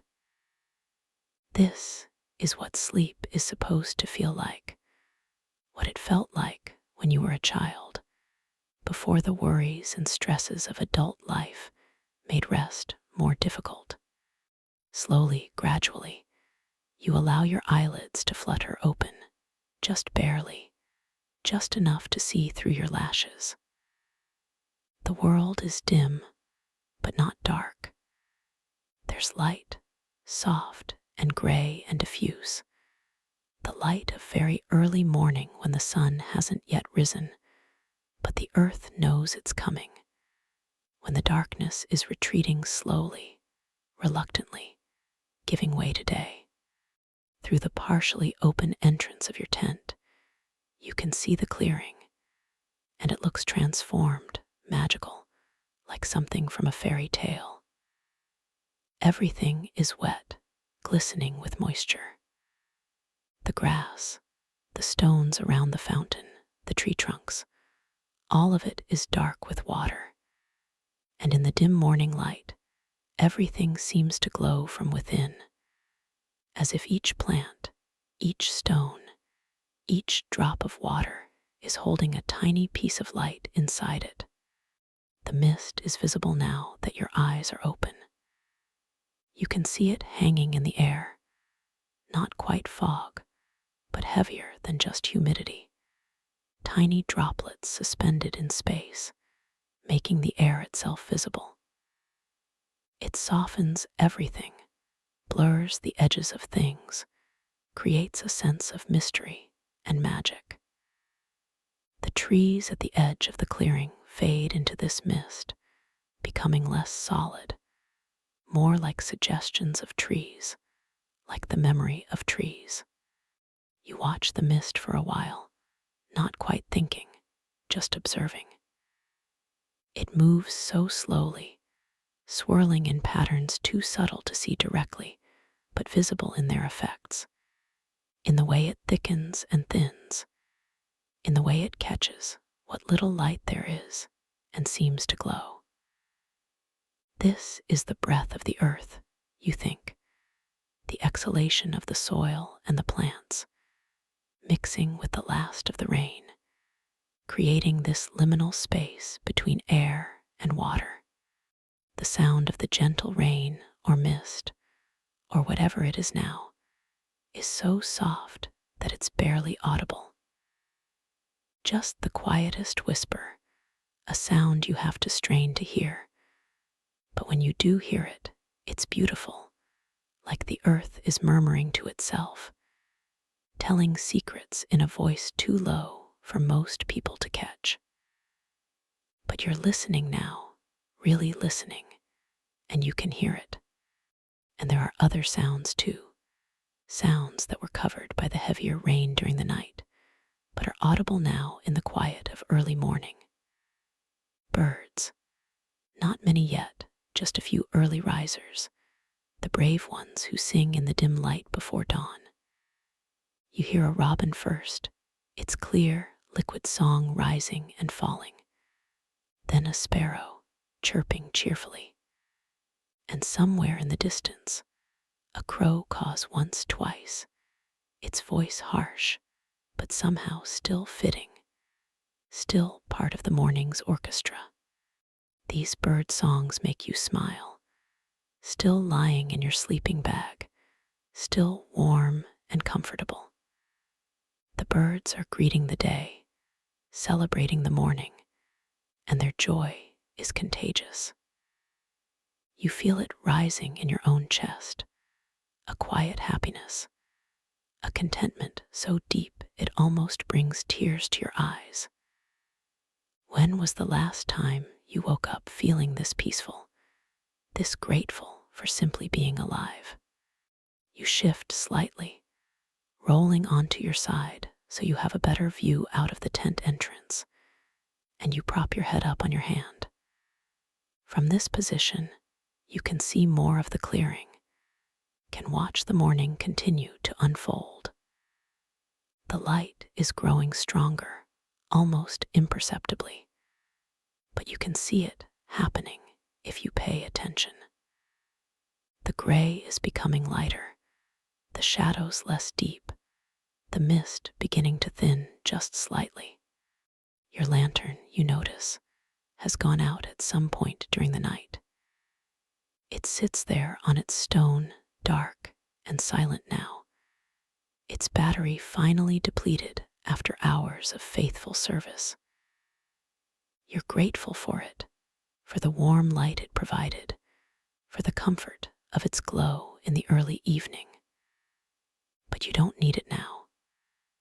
The natural light is enough, and it's more beautiful than any artificial light could ever be.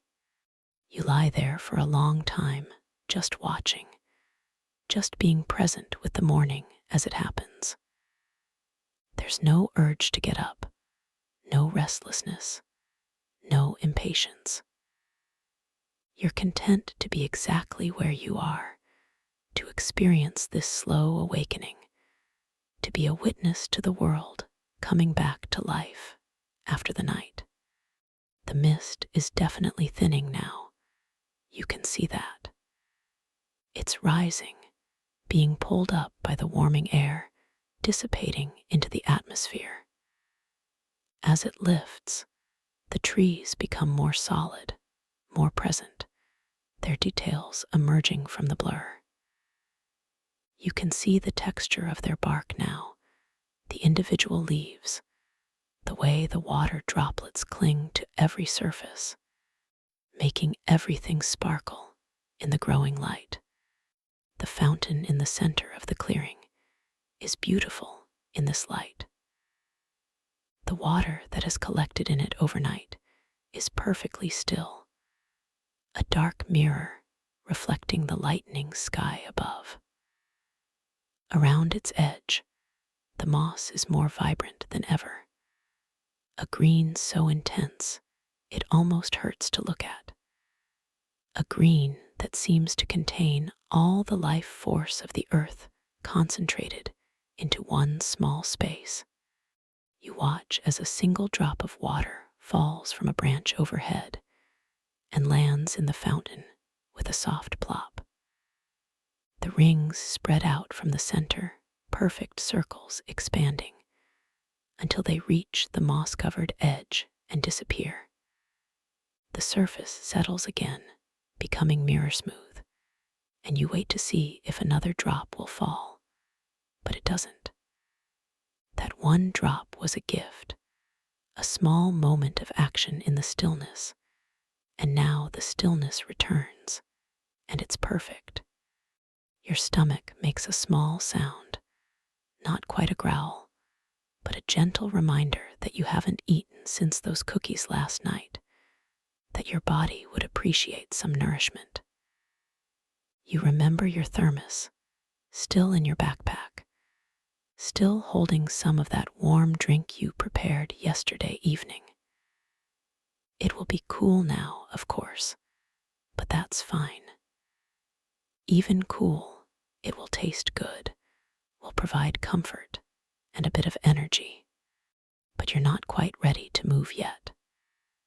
You're so comfortable here, so at peace, and there's something sacred about these early morning moments, something you want to savor fully before transitioning into the more active part of the day. So you continue to lie there, watching the light grow, listening to the birds, feeling the warmth of your sleeping bag and the coolness of the air on your face. The sky is visible through the gaps in the trees now, and you can see that it's still overcast, still gray, though not as dark as it was last night. The clouds are higher now, thinner, and there are places where they seem almost translucent, where you can sense the sun behind them, even though you can't see it directly. The rain, you think, might be over, or nearly over. The storm has passed, has given the earth its gift of water, and now it's moving on, leaving behind this gentle aftermath, this quiet morning. You think about how you'll tell people about this experience, about this night in the tent, in the hidden garden, listening to the rain. But even as you think it, you realize that you probably won't tell anyone, or if you do, you won't be able to convey what it was really like. Some experiences are too personal, too intimate to share. They live in the body, in the heart, in the deep places that words can't quite reach. And that's okay. This was for you, just for you, and it will remain yours. A private treasure that you can return to in memory whenever you need it. More birds are singing now. The morning chorus is building, each species adding its voice to the growing symphony. There are wrens and finches, blackbirds and thrushes, each one singing its own song, but somehow all of them working together, creating a tapestry of sound that's complex and beautiful and perfectly harmonious. They're singing about territory, about attracting mates, about warning off rivals. But to you, it sounds like pure joy, like celebration of life itself. You notice something moving at the edge of your vision and turn your head slightly to see better. A rabbit has emerged from the underbrush at the edge of the clearing, hopping slowly, cautiously, its nose twitching as it tests the air. It's beautiful, with soft brown fur that's darkened by the moisture and large, alert eyes. It doesn't see you in your tent, or if it does, it doesn't perceive you as a threat. It hops closer, nibbling at the wet grass, completely at ease.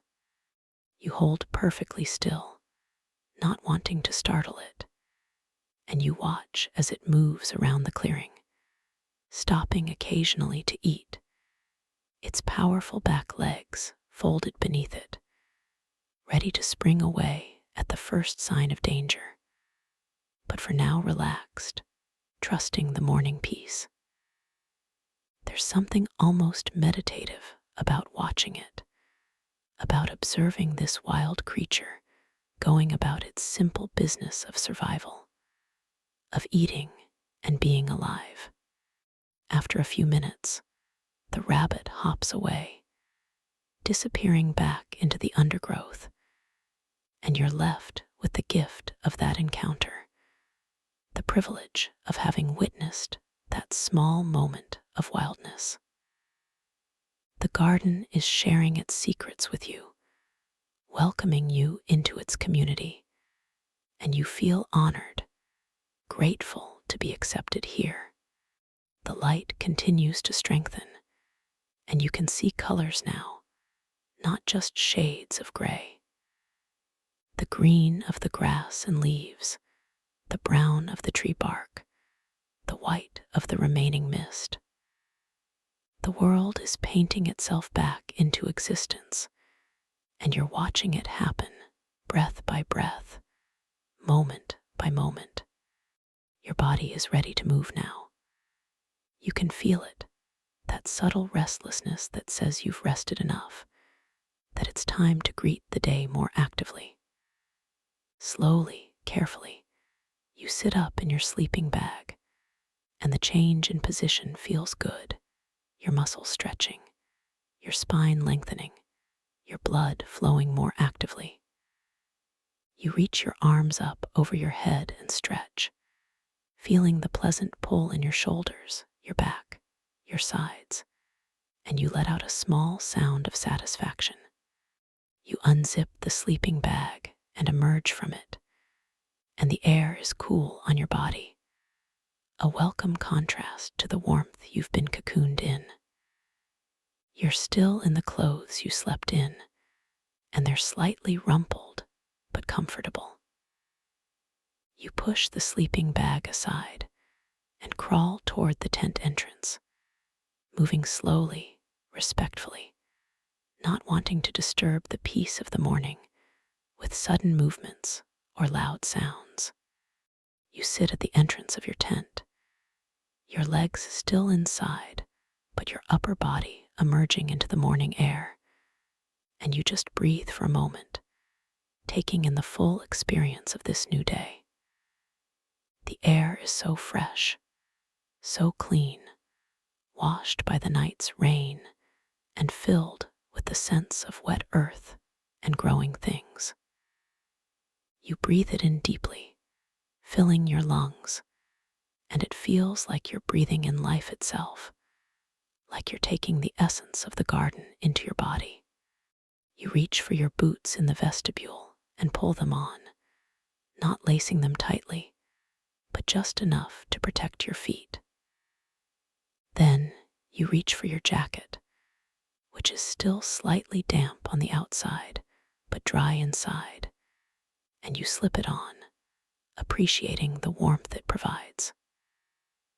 You're ready now, ready to step out into the morning, to explore the garden in this new light, to see how it's been transformed by the night's rain. You crawl fully out of the tent and stand up. And oh, it feels good to stand, to be vertical, to feel your legs supporting you after hours of lying down. You take a moment to just stand there, your feet on the wet grass, your face turned up to the sky, and you breathe and stretch and simply exist in this moment of transition between night and day, between sleeping and waking, between one version of yourself and another. The clearing looks even more beautiful from standing height. You can see the full scope of it now, can see how the mist is clinging to the low places, how the trees surround the space like guardians, how everything is interconnected, the grass and the stones and the fountain and the trees, all part of one cohesive whole. This is a sacred space, you think. Not sacred because any religion has declared it so, but sacred because it's a place where the natural world exists in balance and harmony, where beauty and peace are palpable, tangible things. You walk slowly to the fountain, your boots making soft, squelching sounds in the wet grass, and you stand at its edge, looking down into the dark water. Your reflection looks back at you, wavering slightly, and you study your face. You look rested, peaceful, younger somehow than you did yesterday. Sleep has smoothed away the worry lines, has brightened your eyes, has brought color to your cheeks. This is what rest does, you think. This is what peace gives us. Not just a feeling, but a transformation, a renewal. You dip your hand into the fountain's water, and it's cold, shockingly cold, and it makes you gasp slightly. But it's a good cold, a wake-up cold, and you cup your hands and bring the water to your face, splashing it on your cheeks, your forehead, the back of your neck. The cold water is invigorating, clearing away the last cobwebs of sleep, bringing you fully into the present moment. You dry your face with your sleeve and look around the clearing again. The birds are still singing, perhaps even more enthusiastically now. The light continues to grow, and you realize that sunrise must be happening somewhere beyond the clouds, even though you can't see it directly. The sky is brightening, taking on a warmer tone, and you know that soon, very soon, the day will truly begin. But for now, you're in this in-between time, this liminal space that belongs neither to night nor to day, but to something else, something magical and fleeting. You want to honor this time, to be fully present with it, because you know it won't last long. Soon the world will wake up fully, and the spell will be broken, and this will become just another morning. But right now, right here, it's something special, something rare. You walk around the clearing slowly, mindfully, your hands in your jacket pockets, just observing, just being with this space in the morning light. You notice things you didn't see last night. A spider web stretched between two branches, covered in tiny droplets that make it look like a string of diamonds. A cluster of mushrooms at the base of a tree, pale and delicate. A bird's nest in the crook of a branch, empty now, but perfectly made. A work of art created by instinct and necessity. Everything is alive, you realize. Not just the obvious things like the trees and the grass and the birds, but everything. The soil beneath your feet is alive with microorganisms, with fungi and bacteria working together to break down organic matter and create nutrients. The air is alive with pollen and spores, and the breath of plants. Even the stones are alive in a way, slowly weathering, slowly changing, part of the great cycle of transformation that everything in the universe undergoes. And you're alive too, of course. More alive than usual, perhaps, more aware of your aliveness. You can feel your heartbeat, steady and strong. You can feel your breath moving in and out. You can feel your blood circulating, your nerves firing, your brain processing the endless stream of sensory information. You are a miracle, you think. Not in a religious sense, necessarily, but in the simple, scientific sense. The fact that you exist, that all of these systems work together to create consciousness, to create awareness, to create this experience of being you. It's miraculous. You return to your tent and retrieve your thermos from your backpack. You unscrew the cap and pour some of the drink into it. It's cool now, as you expected, but it still tastes good, still provides comfort. You sip it slowly, savoring it, letting the liquid warm you from the inside. You're not really cold, but there's something deeply satisfying about a warm drink on a cool morning. Something that feels nurturing, caring, like you're taking care of yourself in a very basic, fundamental way. As you drink, you think about what comes next. Eventually, you'll need to pack up your tent, gather your things, and make your way back through the garden, back along the path, back to your home and your regular life. But that feels very far away right now, almost unreal. Right now, there's only this clearing, this morning, this moment. And that's enough, more than enough. You finish your drink and pack the thermos away. And then you decide to sit for a while longer, just to be with this space, to absorb as much of its peace and beauty as you can before you leave. You sit cross-legged on the wet grass, not caring that it will make your pants damp, and you close your eyes and you just listen. the birds, the last few drops falling from the trees, the whisper of wind in the leaves, your own breathing, your own heartbeat. All of these sounds weave together, creating a symphony that's unique to this moment, to this place, to this morning. And you're part of it, not separate from it, but woven into it, one thread in the great tapestry of existence. You sit like this for a long time, and when you finally open your eyes again, the world seems even brighter, even more beautiful. The clouds are breaking up now, you can see. There are patches of blue sky visible between them, and in a few places, actual rays of sunlight are breaking through, illuminating patches of the garden like spotlights, like the earth is being blessed, piece by piece, by the returning sun. You stand up, feeling renewed, refreshed, ready now to begin the process of leaving. But you know that even though you're leaving physically, a part of you will always remain here, in this clearing, in this garden.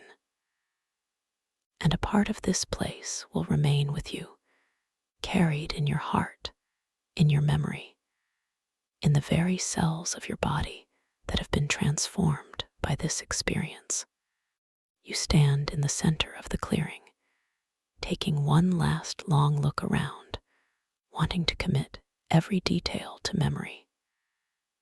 The way the light filters through the trees, creating patterns of brightness and shadow on the wet grass. The sound of the birds, still singing their morning songs. The smell of the earth, rich and alive.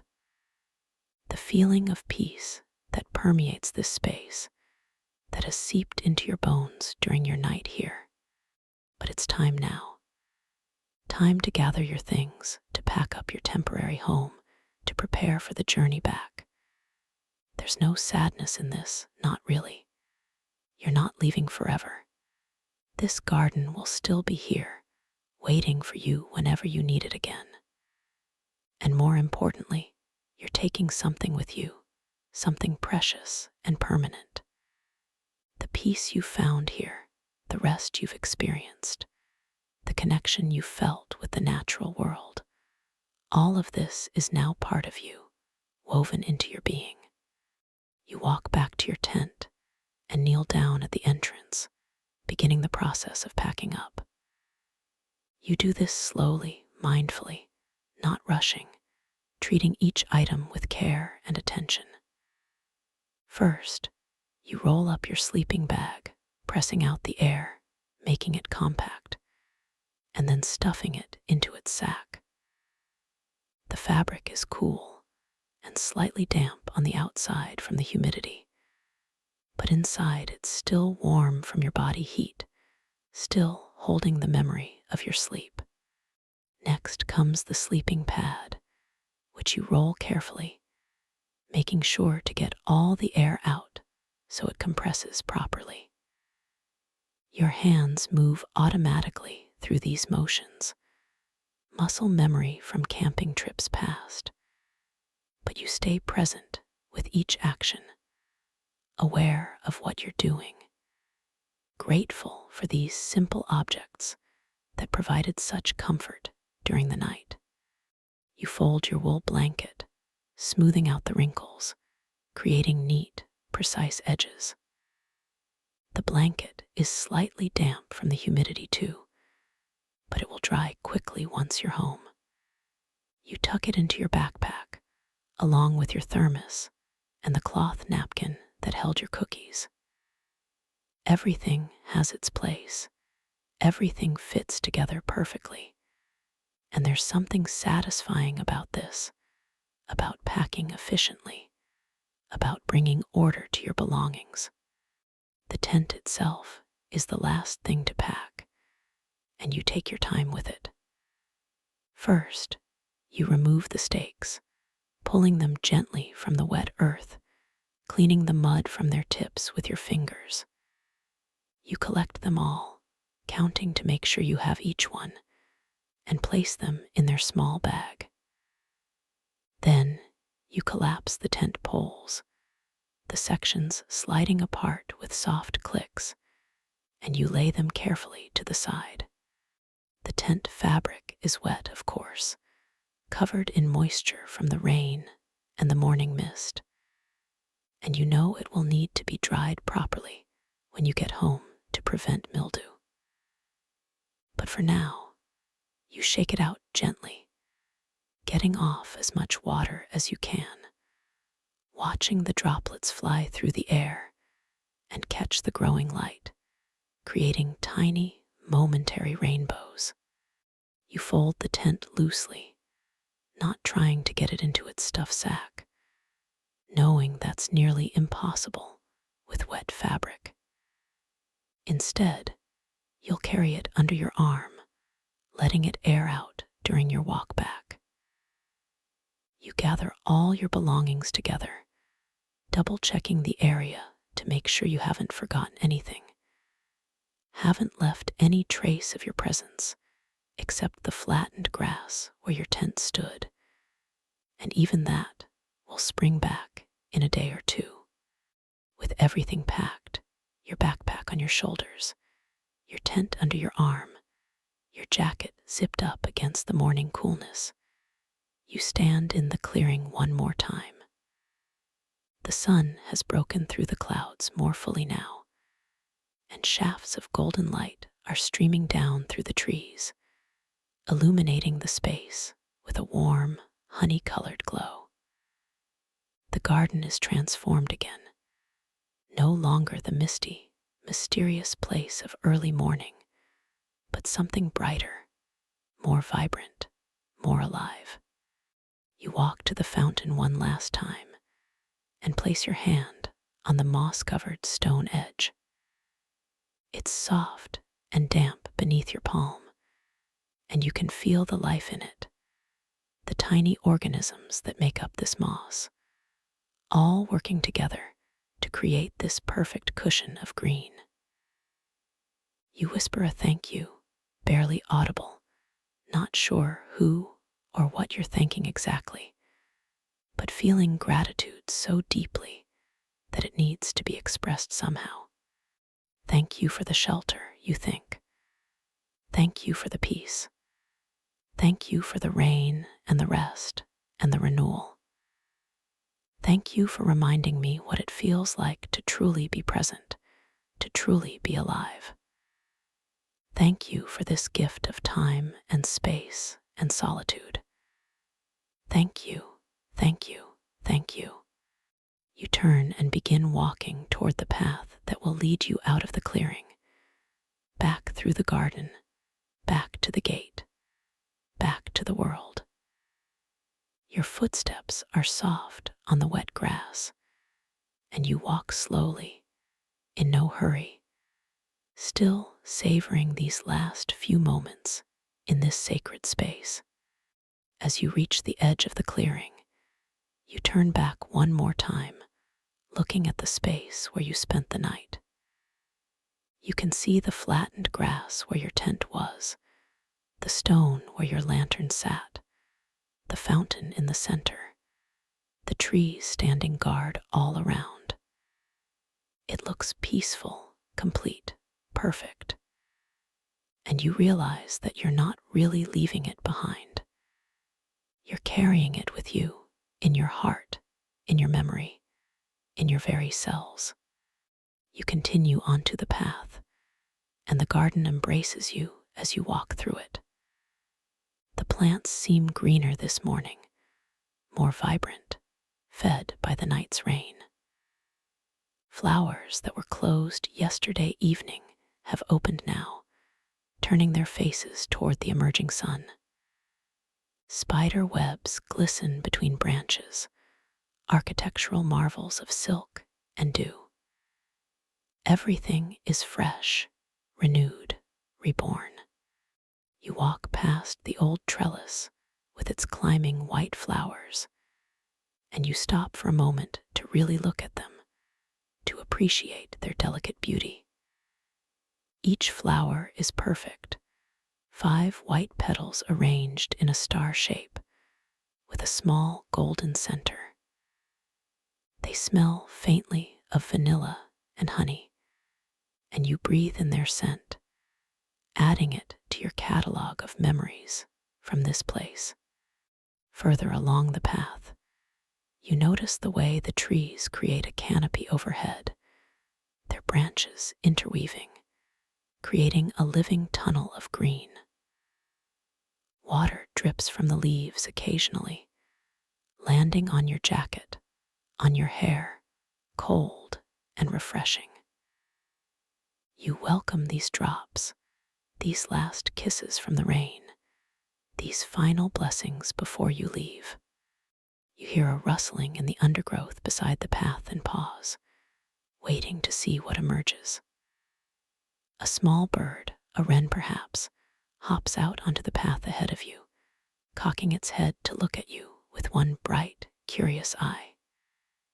It's tiny, no bigger than your thumb, but it holds itself with dignity, with confidence, completely unafraid.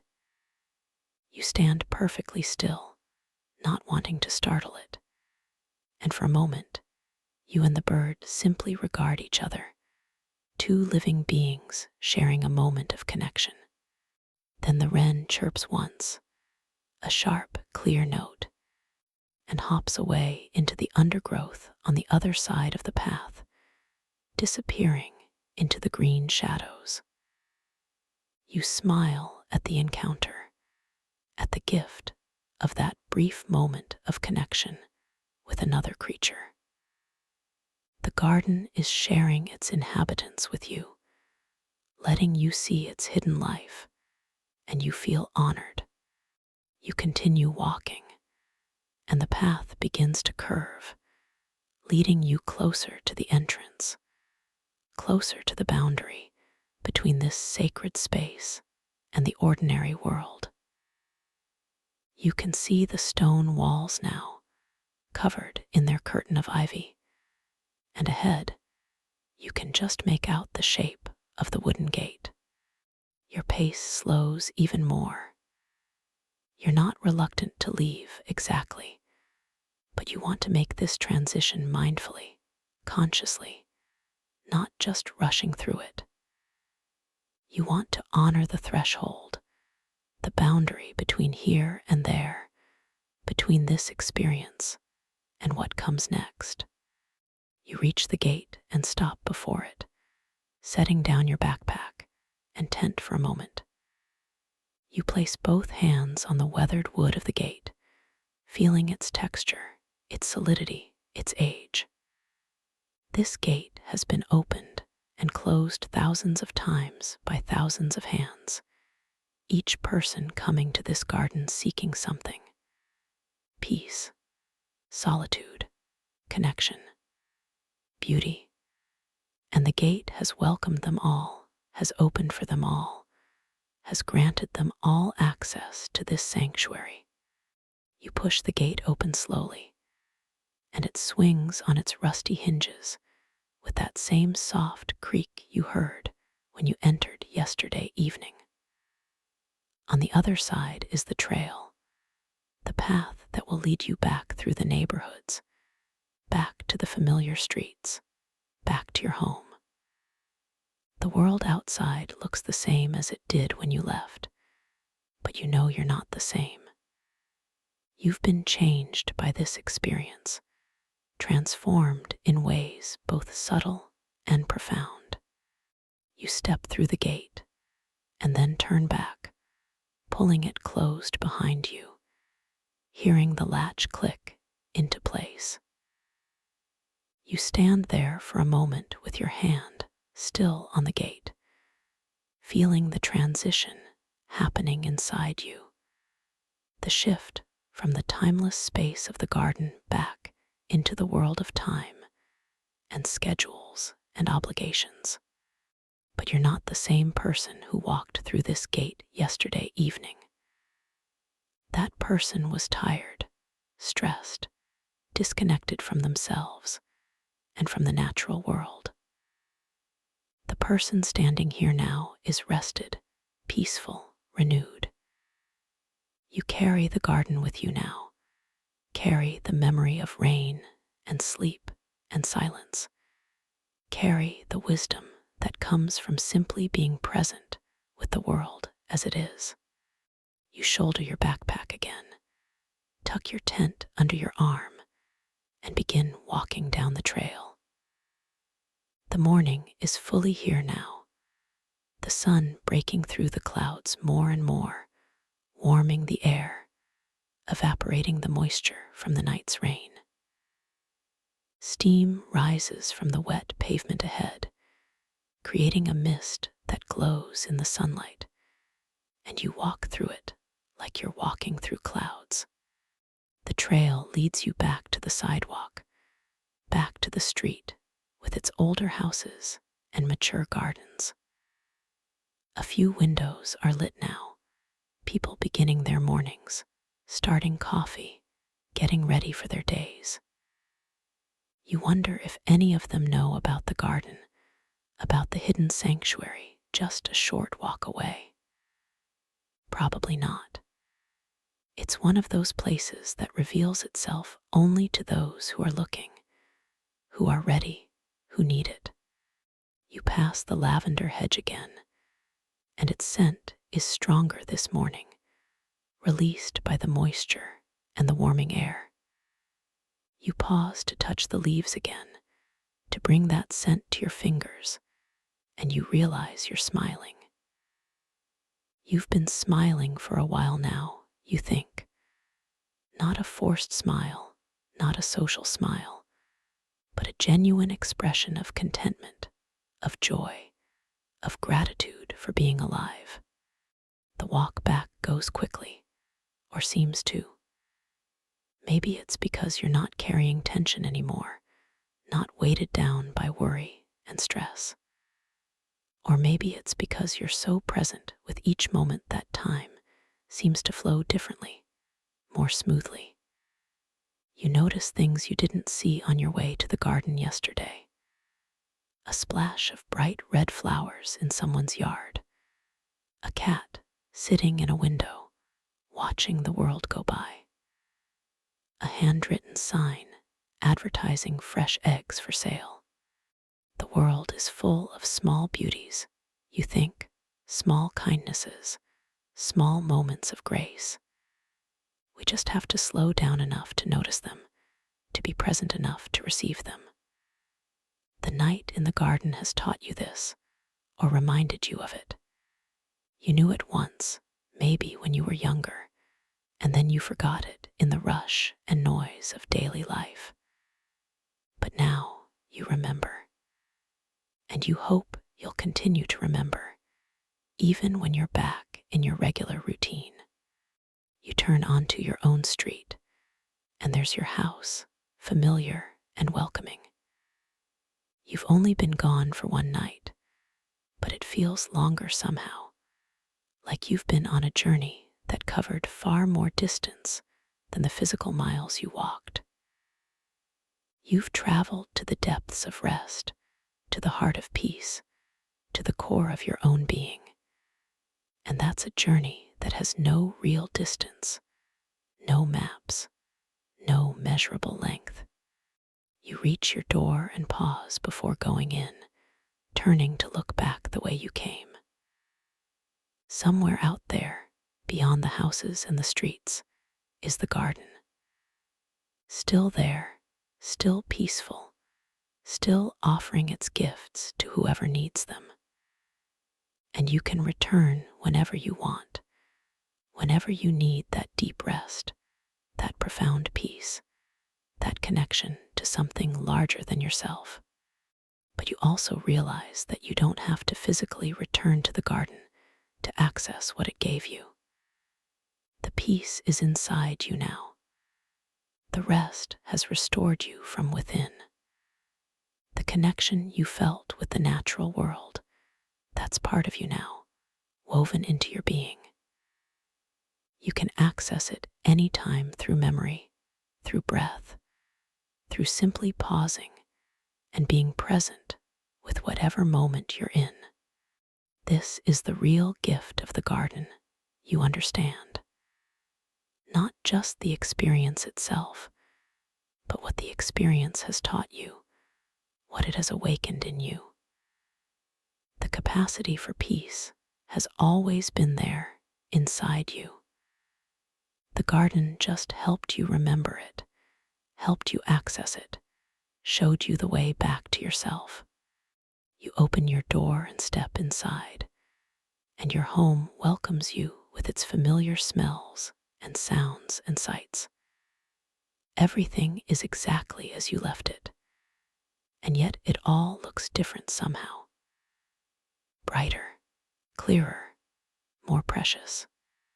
You set down your backpack and your wet tent, and you stand in your entryway for a moment, just breathing, just being present with this transition from outside to inside, from journey to home. You'll need to hang up the tent to dry, to unpack your backpack, to return to the practical tasks of daily life. But there's no hurry.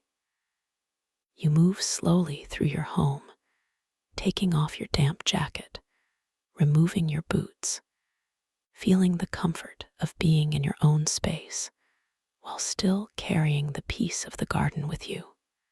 You make your way to your bedroom and sit on your bed, the same bed you sleep in every night, and yet it feels different now. You know that tonight, when you lie down here, you'll carry with you the memory of sleeping in the tent, of listening to the rain, of being cradled by the earth itself. And that memory will help you sleep, will remind your body what real rest feels like, what true peace feels like. You lie back on your bed, just for a moment, just to feel the difference between this mattress and the sleeping pad you slept on last night. Both are comfortable, but in different ways. This is softer, more familiar, more cushioning. But it doesn't have the connection to the earth that the tent provided, doesn't have that sense of sleeping on the body of the world itself. You close your eyes, and immediately you're back in the garden. You can hear the rain, can smell the wet earth, can feel the cool air on your face and the warmth of the sleeping bag around your body. The memory is so vivid, so present, that it's almost like you never left. And in a way, you haven't. Part of you is still there, will always be there in that clearing, in that moment of perfect peace. Your breathing slows, deepens, and you feel yourself relaxing even more fully into your bed. The journey, the walk back, the transition from garden to home, all of it has been gentle and mindful, but it has taken energy.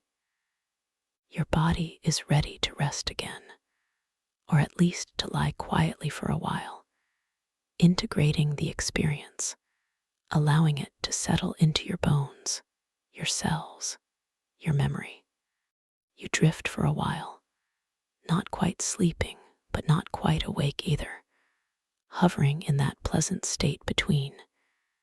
And in this state, you understand something important. The garden isn't just a place. It's a state of mind, a way of being, a practice.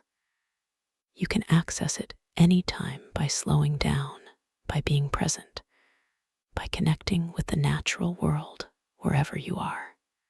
Even here, in your home, in your bedroom, you can close your eyes and return to that clearing, to that tent, to that rain. You can breathe slowly and deeply, can relax your body completely, can let go of tension and worry and stress. You can be present with this moment, exactly as it is, without needing it to be different, without rushing toward the next thing. This is what the garden has taught you. This is the gift you're bringing back. Not just a memory of a pleasant night spent outdoors, but a practice, a way of living, a path back to peace whenever you need it. You open your eyes and look at your ceiling, at the familiar cracks and shadows, and you smile. You're home, you're rested, you're renewed. And you know that when the world becomes too much again, when the stress and noise and demands start to overwhelm you, you have a place to return to. The physical garden, yes, if you can get there. But more importantly, the garden within, the sanctuary of peace that exists inside you, always accessible, always waiting. You sit up slowly, feeling energized now, ready to engage with your day. You have things to do, of course. The tent to dry, the sleeping bag to air out, the ordinary tasks of life to attend to. But you'll do them differently now, you think. More mindfully, more peacefully, more connected to yourself and to the world around you. You stand and walk to your window, pulling back the curtain to look outside. The sun is fully out now, breaking through the last of the clouds, and the world is bright and washed clean by the rain. Everything sparkles, everything glows, and you realize that this is how the world always looks when we're really present with it, when we're not rushing past it lost in thought and worry. You make a promise to yourself, standing at your window, looking out at the beautiful morning.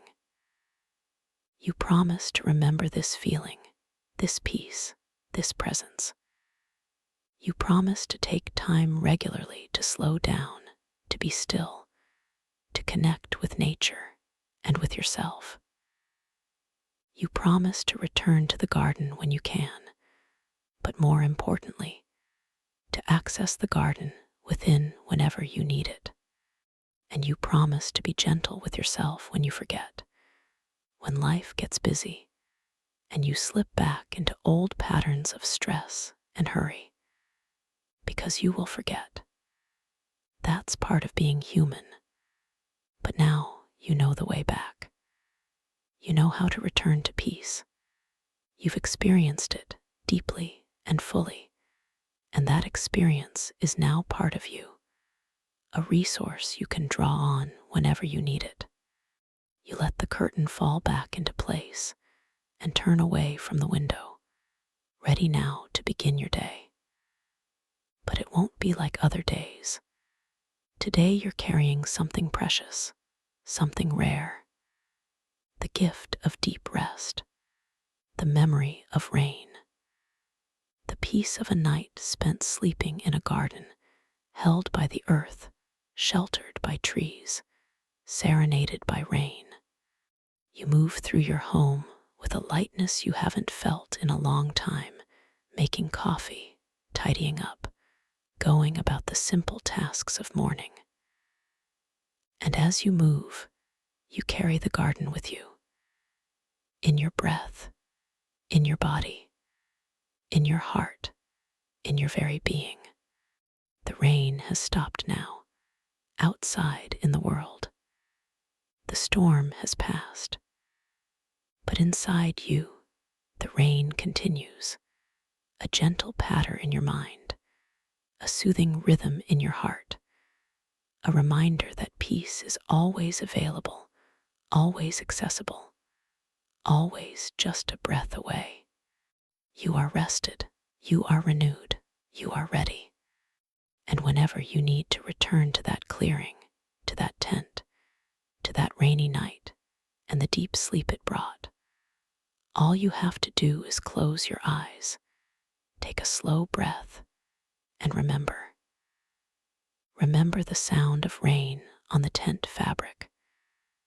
Remember the smell of wet earth and growing things. Remember the feeling of being completely safe, completely comfortable, completely at peace. It's all still there inside you. It always will be your sanctuary, your refuge, your garden in the rain. Welcome home. Rest well. Sleep deep. The end. Thank you for spending this time with me. I hope this journey brought you peace, rest, and renewal. May you carry the garden with you wherever you go, and may you always find your way back to peace whenever you need it. Sweet dreams, dear friend. Until next time, Emma ASMR.